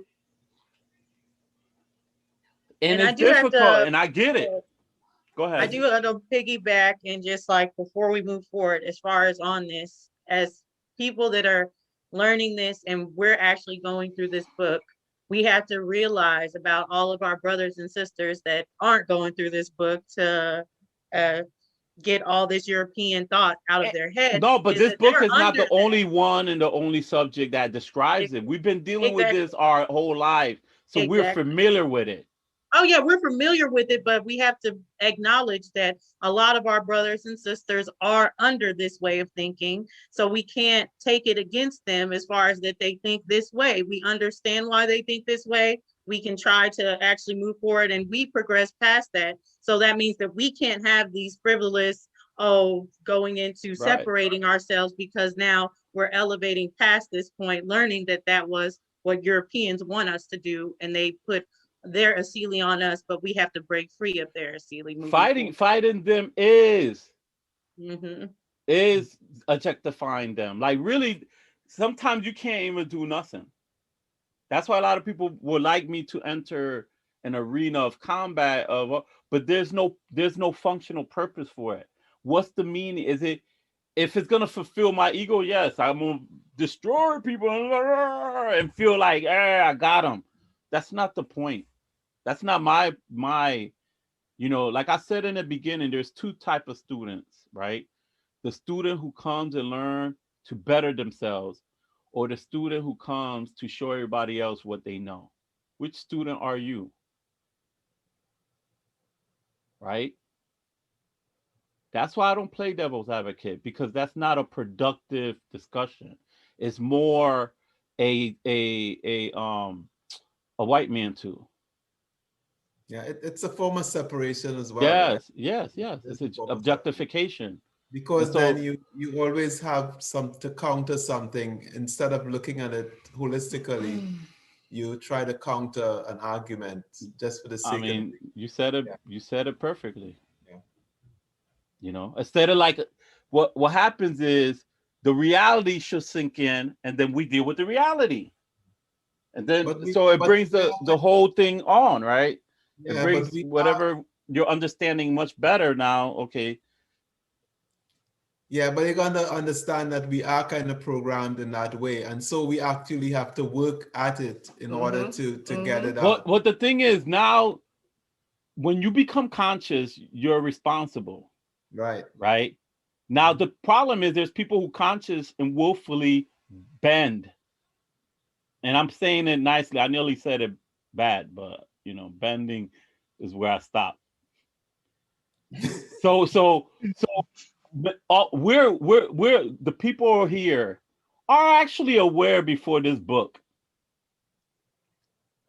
But what this book does, it brings it to the nose. We can smell it now. Like, it smells bad. Even though we knew otherwise. So sometimes, like, what happens is we tend to move with the crowd. Now, this book is telling you, stop. You control the current. You are the powerful one. Even though you may think you are. That's why my hope is to get enough of us together, because it creates a bubble where now, you know, there's a certain, like, people want to think about unification and all that, right? But they think everybody gotta be in it. No, you need to reach a particular number, right? Where it becomes a force. Now, based on my calculations, it's about 8,000. That's doable. That's doable to make some change, but that's a different. This is not related to the book. Anybody else got anything to say before we go to the next section? I think it's the last. Is it the last section? Did everybody get a clear understanding of what we just got? Did you understand that? Yeah, that we need a new term. A new term, yeah. And we have to think. No, you don't need a new term. It's I would say the Kwanzaa You term need that to is more like it is umoja or umoja or the unity. Well, the first day. That's our term. You just need to look at the reality. What was that? I was saying our term is umoja. Time check. Okay. 7:14. 9:14. You meant to write. Yeah, we changed the time. Oh, 9:14. Sorry. Yeah. Just saying it's 9:14. Sorry. And so, well, we still got one more section left. If y'all want to finish it or not. Yeah, I'd rather finish it. I think we should finish. No, but the thing in terms of terms, why do you need a term to describe reality? Doesn't the term describe what you're talking about? If you go to somebody and well, we have white supremacy. How's that one? What you mean? No, she's saying the white term supremacist, no, she's saying the term patriarchal, for right? us to come together, not their term, but our term. Yeah. Okay. That's our Yeah, unity. when we describing our reality. Thank you. Right. Yeah. Okay. I'm a millennial too. I got you. Yeah, it's a whole different language. Right. It's a whole different. I'm still trying to get it. Kwanzaa. I did some work with these two sisters, man, Veronica and Linda. Some great work, and Eugene. The sisters, Eugene. All I did was play a supportive role for Eugene. Poor Eugene. He finally got a brother down with the rest of the sisters. But we did this video, right? And, you know, it was my first real engagement in looking at Kwanzaa a lot deeper. And already understanding Martian concepts, I'm like, hold on, this seemed like a modern, and I already knew who created it, right? And he's, even though I think he's wordy as well, he understands what Kwanzaa is. I mean, what Ma'at is in terms of a concept. And so I'm looking at this concept. I'm like, this is, in terms of a way of life, this is a modern version of a Martian way of life, right? Using Kwanzaa. So at first I was like, why need Kwanzaa when I'm like exercising Martian principles, right? Understanding the 11 laws of God, Ma'at and all that, and then knowing meta nature and understanding that meta nature is just not the language and deep thought and all that, but engaging in this, I'm like, hold on, this is a modern way, a contemporary way of re-educating people back into old principles, and is the gateway, I would say, is a gateway to educating people more into African spirituality. They no being understanding Kwanzaa, they could get into Ifa, they could get into voodoo, they could get into understanding more about Kemet spirituality. M-A-T.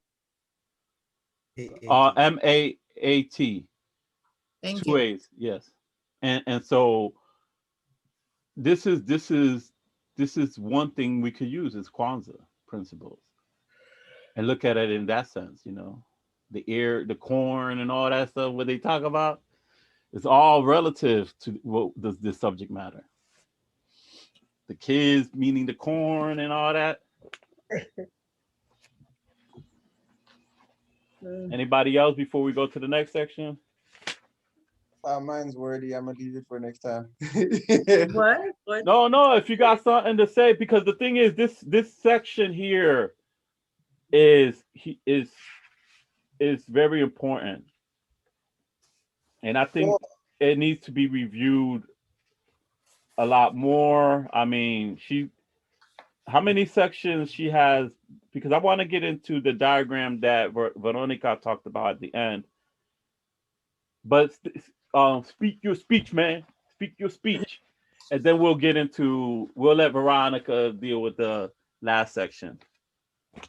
Oh no, it's just because we were going back to the Ubuntu's, and they're talking about the patriarchal kind of concepts and whatnot, and I was like, I grew up in Zimbabwe, and then I moved here when I was 15. Then now I'm 33, so it's like got 15 years in Zimbabwe, then 33 years over here. So I got two different concepts of life in a way. Because growing up in Zimbabwe, a lot of the times, like the things I was taught were based on kind of, it really wasn't a concept surrounding it, where it's like, okay, this person's better at that one. It's more like, I have a problem, we need a solution, right? So, and that was the reality. So it's like, okay, we have a problem, we have a solution. How best as a collective can we come to a solution? You're muffling. Is that a little bit better? Can you hear me? Yes. All right. So I was saying is, when I grew up, it was all about, I grew up being taught problem. If there's a problem, you find a solution, right? Right. And so it wasn't about, okay, who's better what, it's just we have a problem and we have a solution. That's the reality of that circumstance we're in.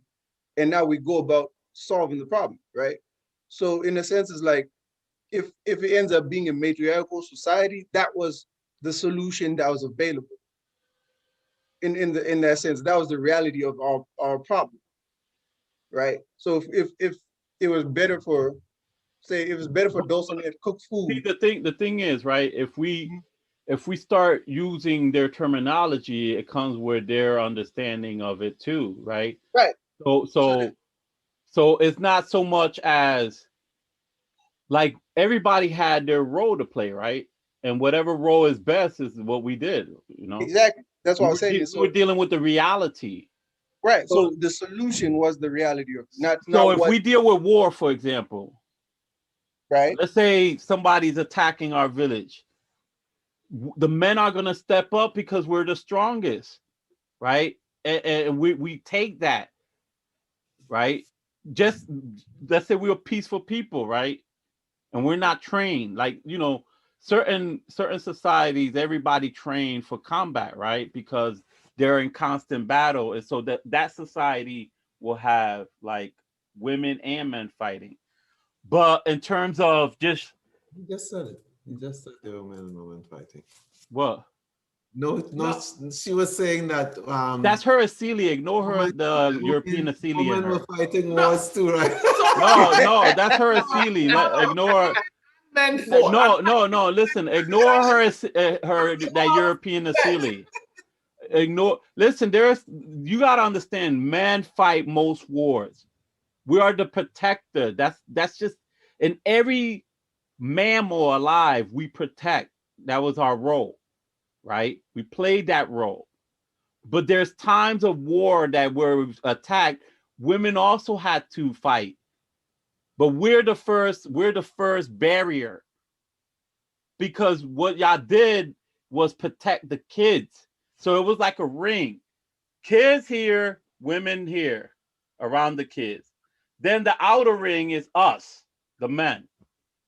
So there's a because once, if we are defeated, well, y'all gonna just surrender? No, you fight too. But that's the reality. That was our reality, what we had to do, right? And even today, like even now, if I could say to the women here, is your husband stronger than you? What's the answer? Is he physically stronger than you? Lindis, I already know your husband do the shoveling, so you don't even need to answer that. She snitched herself already. You can do an arm wrestle right here now, baby. No, but the reality is he is, right? He is, yeah. He is, yeah. There's nothing wrong with that. The reason, because he's strong, is part of the reason you with him. Yeah, but yes. Listen, Linda, get your negative Steely out of here. Right, but jumping on that, even that's what I'm saying is, from where I'm from, like even that's not in a full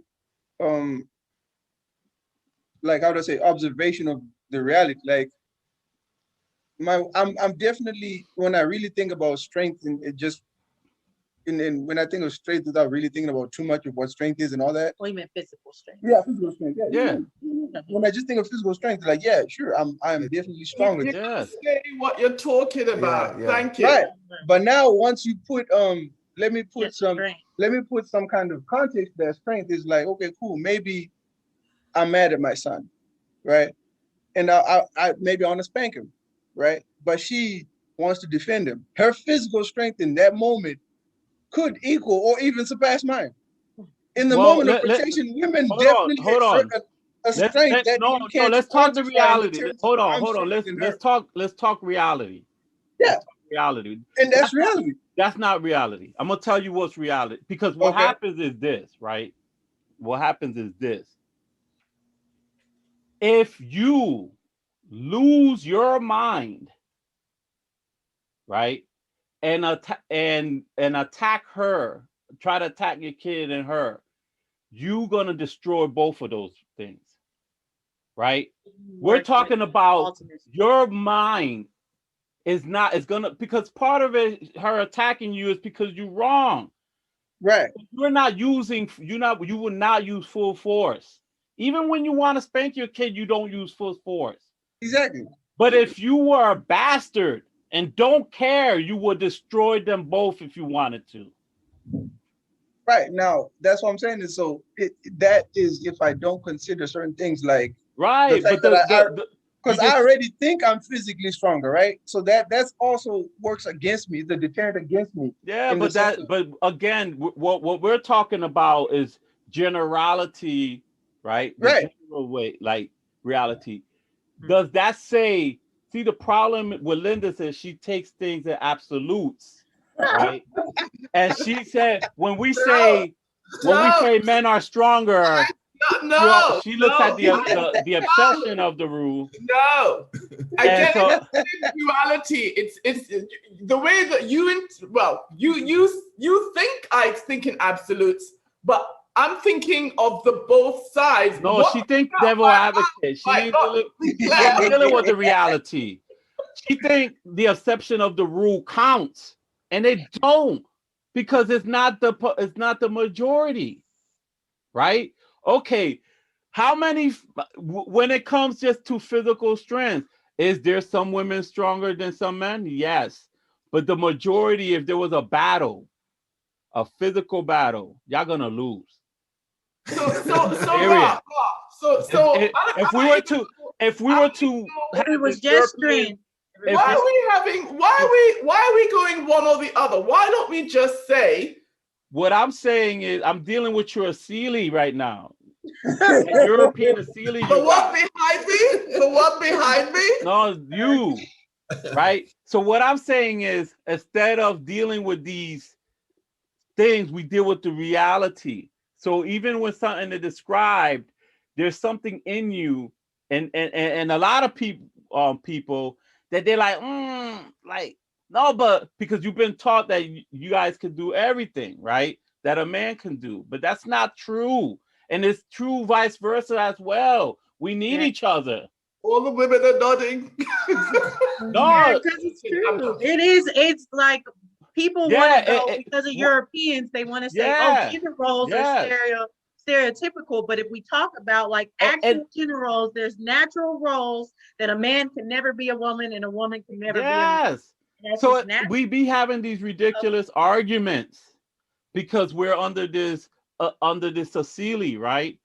And part of it is a conscious one to break our families, right? So you don't see the important role of a man, and man don't see the important role of our women, right? So we're under this thing, and so economically speaking, they could take this, like let's say in the United States, we're like 14% of the population, and let's say if we generate a $500 billion, if you separate the family, then you generate a whole trillion, $1 trillion.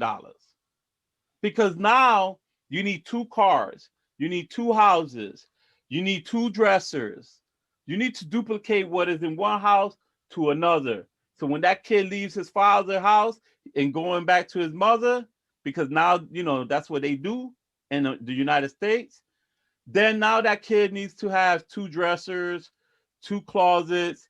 He needs a pair of Nikes over here and a pair of Nikes over there. And if one of the parents is conscious, they ain't buying Nikes, you know. So he'll have some different, you know, but it's gonna be a tour of everything. Can I add one more thing too? Sure. And because of the one-dimensional way of European thought is why they the linear way, why they can put it into like one dimension as far as, you know, when they say something like a woman's role is in the kitchen, when you hear that, it's crazy to say those things. Say that the kitchen is nothing. The kitchen is our food. Food is who we are. You are what you eat. They have degraded motherhood. Have over another person is to decide what they eat, how they eat, and what you're going to give. That was the original medicine person, the doctor. Yes. So putting it down to just, oh, your role is in the kitchen and that means nothing. That's their way of thinking. It's a reflection of their asili, right? It's part of that if rationalization, son, I'm right? like, I don't want my son eating all that junk food. Oh, I want to make sure if they're not an engineer making money, they're worthless. Like what the heck?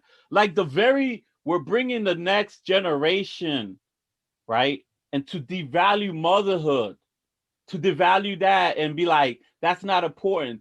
Not realizing that we had a direct assault on our family structure, right?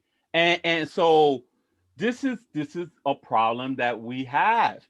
And why? Because we're under this asili that Dr. Anis talks about, you know. But Anika, you want to do the next section? Hey, Mr. Wheeler, you was gonna say something? Oh no, it's just because I was gonna. For the next section. Yeah, I was looking at that last section where it goes down to the models, the alternative model, because that can probably help with what we're discussing now too. Looking at the African universe and also looking at the 2 views. That's page 98. 98. I'm going down. Yeah. 98. Oh, you going up? So we ain't talking about reductionism and everything. Woo! Woo! But it does kind of connect with what we were just talking about in terms of looking at how our view of the world, our worldview, that's what's affecting the but conversation. you know, we skipped the section. We skipped the section. Yeah, we can skip that section. Oh, desacralization of nature. Well, we have talked a lot about that. Let's still go to the end, because desacralization meaning basically taking the spirit out of things and yeah. But just review like some of the terminology, because it may pop up in like chapter 2 and the other chapters. I mean, we can always trickle back real quick if it comes up. Yes. You want to go back? You said 98? No. Oh, we're going to 98. We're 98. No. Here where they're talking about the Alternative models, looking at the actual figure itself, your American worldview, here you can definitely see that separation where nothing is holistic. You've got the human side, self, effect, subject, ego, self-consciousness is separate, right? And then the non-human phenomenal world, where you have other men, nature, invisible beings, concepts. Again, there's no connection between the two. Everything is just cut and Yeah, dried. it There's one reveals the side or the other. separation. Yeah. The gap is almost like saying minus, right? So you got this human. This is what their Assini values, and then this is how they view the other, the non-human, which they view human as non-human, right? And then object it, the it. We become a it. And then just look then at the Africanized worldview, where you have everything coming together, right? We're all, every component of what we are is also connected to concepts that are beyond us. That's not necessarily human, as they say. You're human to person, but person is also encapsulates things like an actual concept, an actual, as they say in here, the phenomenal world. Other people is also associated back in with us. It's more of a completeness and an interconnection rather than that your American worldview. Okay, right here, actually, when you just go back 1 to 97, this says the African universe is personalized, not objectified. Time. Veronica, we can't hear you. You cannot hear me? Your volume's gone down. Okay.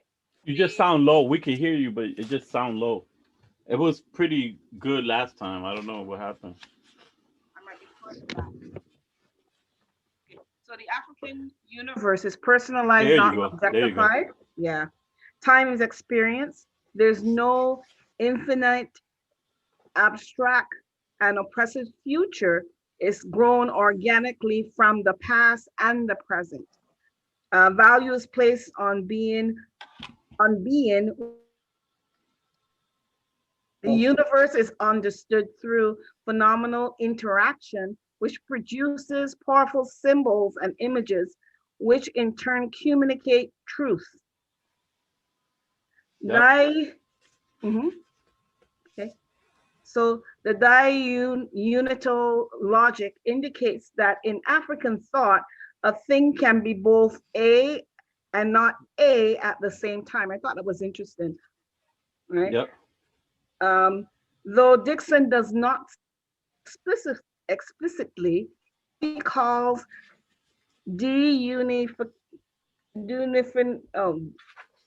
I gotta come down to the next page.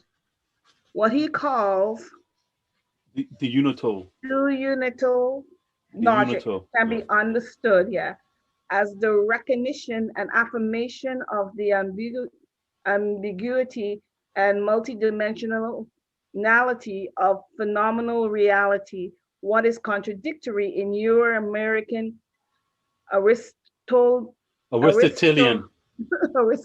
logic is not contradictory in African thought. The European Utamawazo cannot deal with the paradox. Yeah. So and understand, Christianity took this Asili. And this is a Nyami, this is part of the question that you had about Aristotle. So if you want to review that section, you know, kind of touch bases on that too. And then if you go to like where in 99, when they talk about sacred science and where it says it is founded on irrational basis and therefore not a rational science, that whole section deals with how the Africans, the Kemites were looking at things, and how also African, other African culture, like for example, one of the irrational intelligence that we have is oracle systems. How could we come up with like something like you know, they can't understand those things. They're like, what? They have done movies about it, but they don't understand that. They consider it a paradox. Right? This is why they create spooky, like most of their movies about evil stuff when it deals with that stuff. What's it called, Ra? Repeat this. No, the oracle system. Oracle systems. For example, tarot cards would be a contemporary oracle system. Right? The I Ching is actually a oracle system as well. So there are oracle systems in Western society, but they ran away from that and they look at that as spooky and evil. You know, Lucky Charm is evil, right? They made Lucky Charm evil, but they sell you the cereal, right? With using Lucky Charm. Poor leprechaun, right? Right. Now, thinking on that, I was talking to my wife about the timeline, because I was like, if you think of time as a straight line, so if you like the past, present, and future, that's why it'd be weird for them when I say I'm talking to my ancestors to figure out what to do tomorrow. Right. That's why they look at it. They looked at us as weird when we like talking about the ancestors. They're like, what? Didn't that person die? Like, yes. And they're like, what? To them, how does my ancestors never touch the computer know what I should do with the computer? And then they even try to rationalize when they even like get involved with our system. They try to rationalize those things, right? Because it never. It was a foreign concept to them, you know. Some of them could get it though, if they try. And so I will also recommend if y'all could read that Sacred Science on Shrouded the Lubeck book.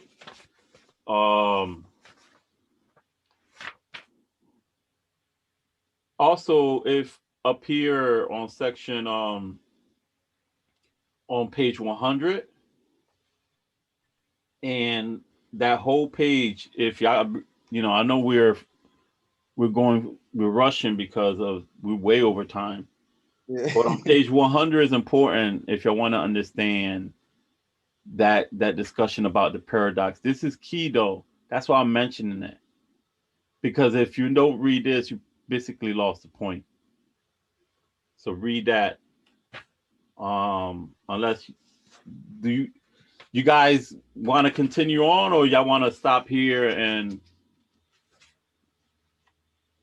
we could like we could deal with this at 7 o'clock next Sunday before we go. We can go back to this. We can go back to this. Yeah. Come on next Sunday and go back to this little section. Yeah. So chapter 2 deals with how many sections? Chapter 2 again? Let me take a look at this. Yeah, it's huge. 1, 2, 3, 4, 5. Well, the 5 sections, that's not huge. That's from like 190 to 124. 100 pages, Ra, isn't it? Is that how many pages? 109 to 194, or it's almost 100 pages. It's like 90 pages. 92. More. It's not over 100, is it? Something. Oh, no. Well, 94, but then it goes on to 199, so it's almost 100 pages. Yeah, let's do half and half again. Yeah, it's almost 100. Yeah. So y'all want to do the half and half again, or how y'all want to do this? Yeah, because I mean, like, we can't even get through discussing these things all at one time. But pick a section for. I mean, I'll say how many sections? 1, 2, 3, 4, 5, 6, 7, 8, 9, 10, 11, 12, 13, 14, 15, 16. Yeah, that's a good 16, 8 seconds. 1, 2, 3, 4, 5, 6, 7. Proselytization and imperialism. No, Christianity. Actually, yeah, proselytization, yeah. Hey. Well, let's stop at Augustine and I think political show Yeah. conservatism, but we'll read as much as we can, and I will, we're gonna understand that things happen, but we'll reach there. I think it's the discussing it too. I mean, we only have 2 hours to discuss all this, and she says so. No, we minimized the hour. Remember, we no longer Oh yeah, are we did. using it's an hour and a half, unless y'all want to really start meeting at 7 and start immediately. That's up At to the you. end of at the end of chapter 1, she does give you that little intro for the next chapter, which is really helpful. Yeah. So it will make it a lot easier, even to then have the discussion before we do the chapter. I think that might be even a good idea to kind of pull things back in context. Well, I mean, the first half of the from 7 to 7:30, we basically deal with any subject or any review of whatever. Anybody have any questions? But I mean, these tend to be 2-hour discussions from the rip. Exactly. So that's what's happening right now. At 7 to 7:30, I feel like that's when we should go over that last part. I mean, I know it's going to be people that have a rough time coming and everything, but I feel like there's so much to discuss in the chapter 2 that we would be till 10 o'clock if we try to cram it all. Yeah, I mean, the previous meetings we were passing over 9, and because we had that half an hour thing, we're going way over 9 o'clock. Like we're almost 10. So how any recommendation on how to deal with this, or like what you guys want to do? I'm open to suggestions. I mean, honestly, nothing really is going to end. It's going because we won't know how much people want to talk about something until we're talking about it in the moment. It's kind of. So do you like want we have to do the reality? So like maybe we can start off with an open. So like last time, let's see how much we could read of chapter 2, and our goal is the what is it again? The Christian. Augustine and political. The Augustine. You want to try to reach up to there, and if people can't reach it, we understand, and then we'll look at where everybody's at, and then right. So but we don't have to discuss according to reading. I guess we can kind of separate them, just because we may get caught up in a single topic longer than other topics. Right. In a section. So we can probably just keep a schedule for reading and then kind of keep a separate schedule for how we discuss the. I'm just listening and thinking. We're going by how many pages we can read a week, and we're not going by. No, we're going by sections. How deep the discussion is going to be. I do have a feeling this next section is going to be a lot of discussion as well. So the going by we can read, but I think we have to keep in mind that the discussions are going to be rich on a lot of the sections coming up, even more so. So I mean, it is possible that we could read and have discussion. Then, like, let's say we read, and then we have a discussion, and then the next meeting we're gonna continue discussing. Like that's why I said if y'all want to stop here and come back again. That might be the better way to do it. So what I was saying is, again, the first half an hour, that if y'all want to come in and like review and like fill in this stuff, then we can do that in that first half an hour, and then we'll officially do the libation and continue on. Or like we could just start at 7, discuss as much as we can, And, you know, then we're like, well, the following meeting, we'll discuss this. But I think the portion of us reading saying we need to reach that goal is important, or else we're never going to finish. Right. Right. So, I you agree. know, I'm thinking we shouldn't feel that we can discuss that whole 50 pages in 2 hours. I don't think that's going to be a goal that we can right. every single time. And I actually don't want to spend 3 hours on a Sunday evening. I love the discussions, but when it comes to 10 o'clock and I'm going, nope. You know, I'm just well, being again, that times. half an hour that we moved it up has caused this problem. It's not that we don't normally end at 9, but we're reaching 10 because that is a half an hour. I think everyone though has different times, so I think we should keep it the same as far as that 7 to 7:30. We can discuss that last part of part 1 for whoever's there for 7 to 7:30, and then we can move on. And then we can have a hard cut time, whichever section that we're on, even if we don't finish all the sections, because there's a lot to talk about. Well, I'll suggest that everybody shows up at 7 and we discuss that 7 from 7 to 7:30. Anything we need to iron out from chapter 1, we do it. And then we'll start libation at 7:30 and discuss as much as we can chapter 2.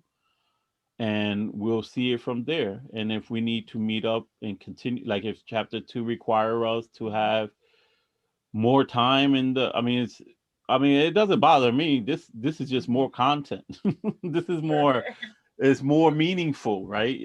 So I don't want to rush it either to the point where nobody understands.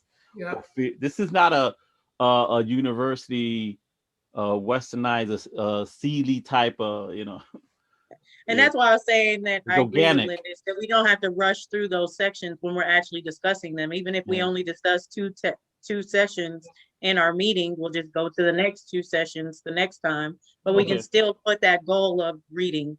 Yeah, that's what I was suggesting. Yeah. I agree with that. I think that's the best way to go. Just keep reading. Yeah. And that'll let Brother Glenn catch up. Hey, Brother Glenn. Yes. Everything cool? I know you've been silent because you he was kind of quiet. I'm sorry, I was taking it all in. Yeah, but I have that book up in the attic. So I'm gonna go grab it. I told you guys, everybody have it. It's brand new. I never tested. I tell you guys. Like, I told everybody. A lot of people say they read the book, they got it. It's collecting dust. Yeah. But yeah. Send me your. I haven't gotten your email, but when you send me your email, and because I put you in the list, and then you'll get all our information and stuff. And if you don't got the book, or if your wife want to share with you, I'll send you a PDF, because we like to see husbands and wives here doing the same thing. It builds up. Mm-hmm. And so just let us know. Fiery discussions with your other half. and I will give you my contact info like that. If you're reviewing something and you get stuck, I will try to talk to you until you get unstuck. But discussions are going to be held on Sundays. Okay. So if you need like a reference point that may clarify something, I'll send you my number as well when you send me your email. Okay, I'm gonna send it to you right now through the chat. Oh, no, send it through the contact at United Front Network. I'm trying to keep things separate. Oh, okay. I send you the email, my email, contact at United Front Network. Can you see the chat? I'm about to go in there right now. What I'll do is I'll send it to everybody as well. Okay. No, I don't see it. It may have deleted. It's not there. It's not there. Okay. Yes, I see it. I send it to everybody again. But yeah, I replied to you actually. That's what I did. But I guess you didn't get it. I think it kicked off once I got home. My phone shut off and came back on. Like it refreshed. Mm-hmm. Okay, no doubt. Yeah. No doubt. Mm-hmm. So you guys, listen. We're gonna close out real quickly. We're gonna end this. So I want to say, everybody, peace. I will send you the information. Anybody need something from me so I can remember? Lindis, you took out, you unmuted yourself. You were supposed to send us. Is about connect. No, Wait, what I is think it was again? Aristotle, and then No, wait, I send you some stuff. You had something in your mind.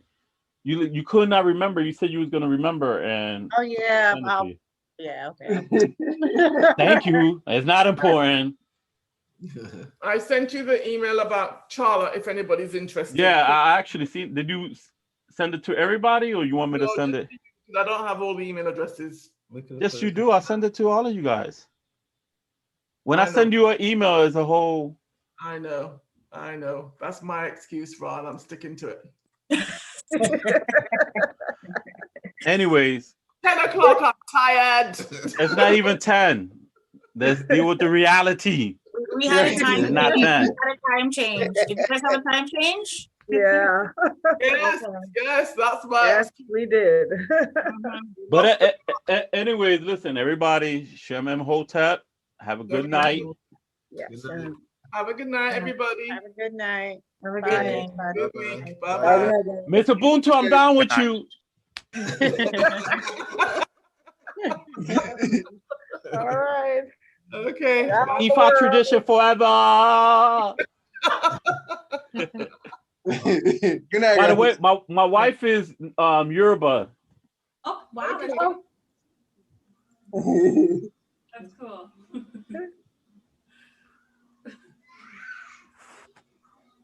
All right, peace.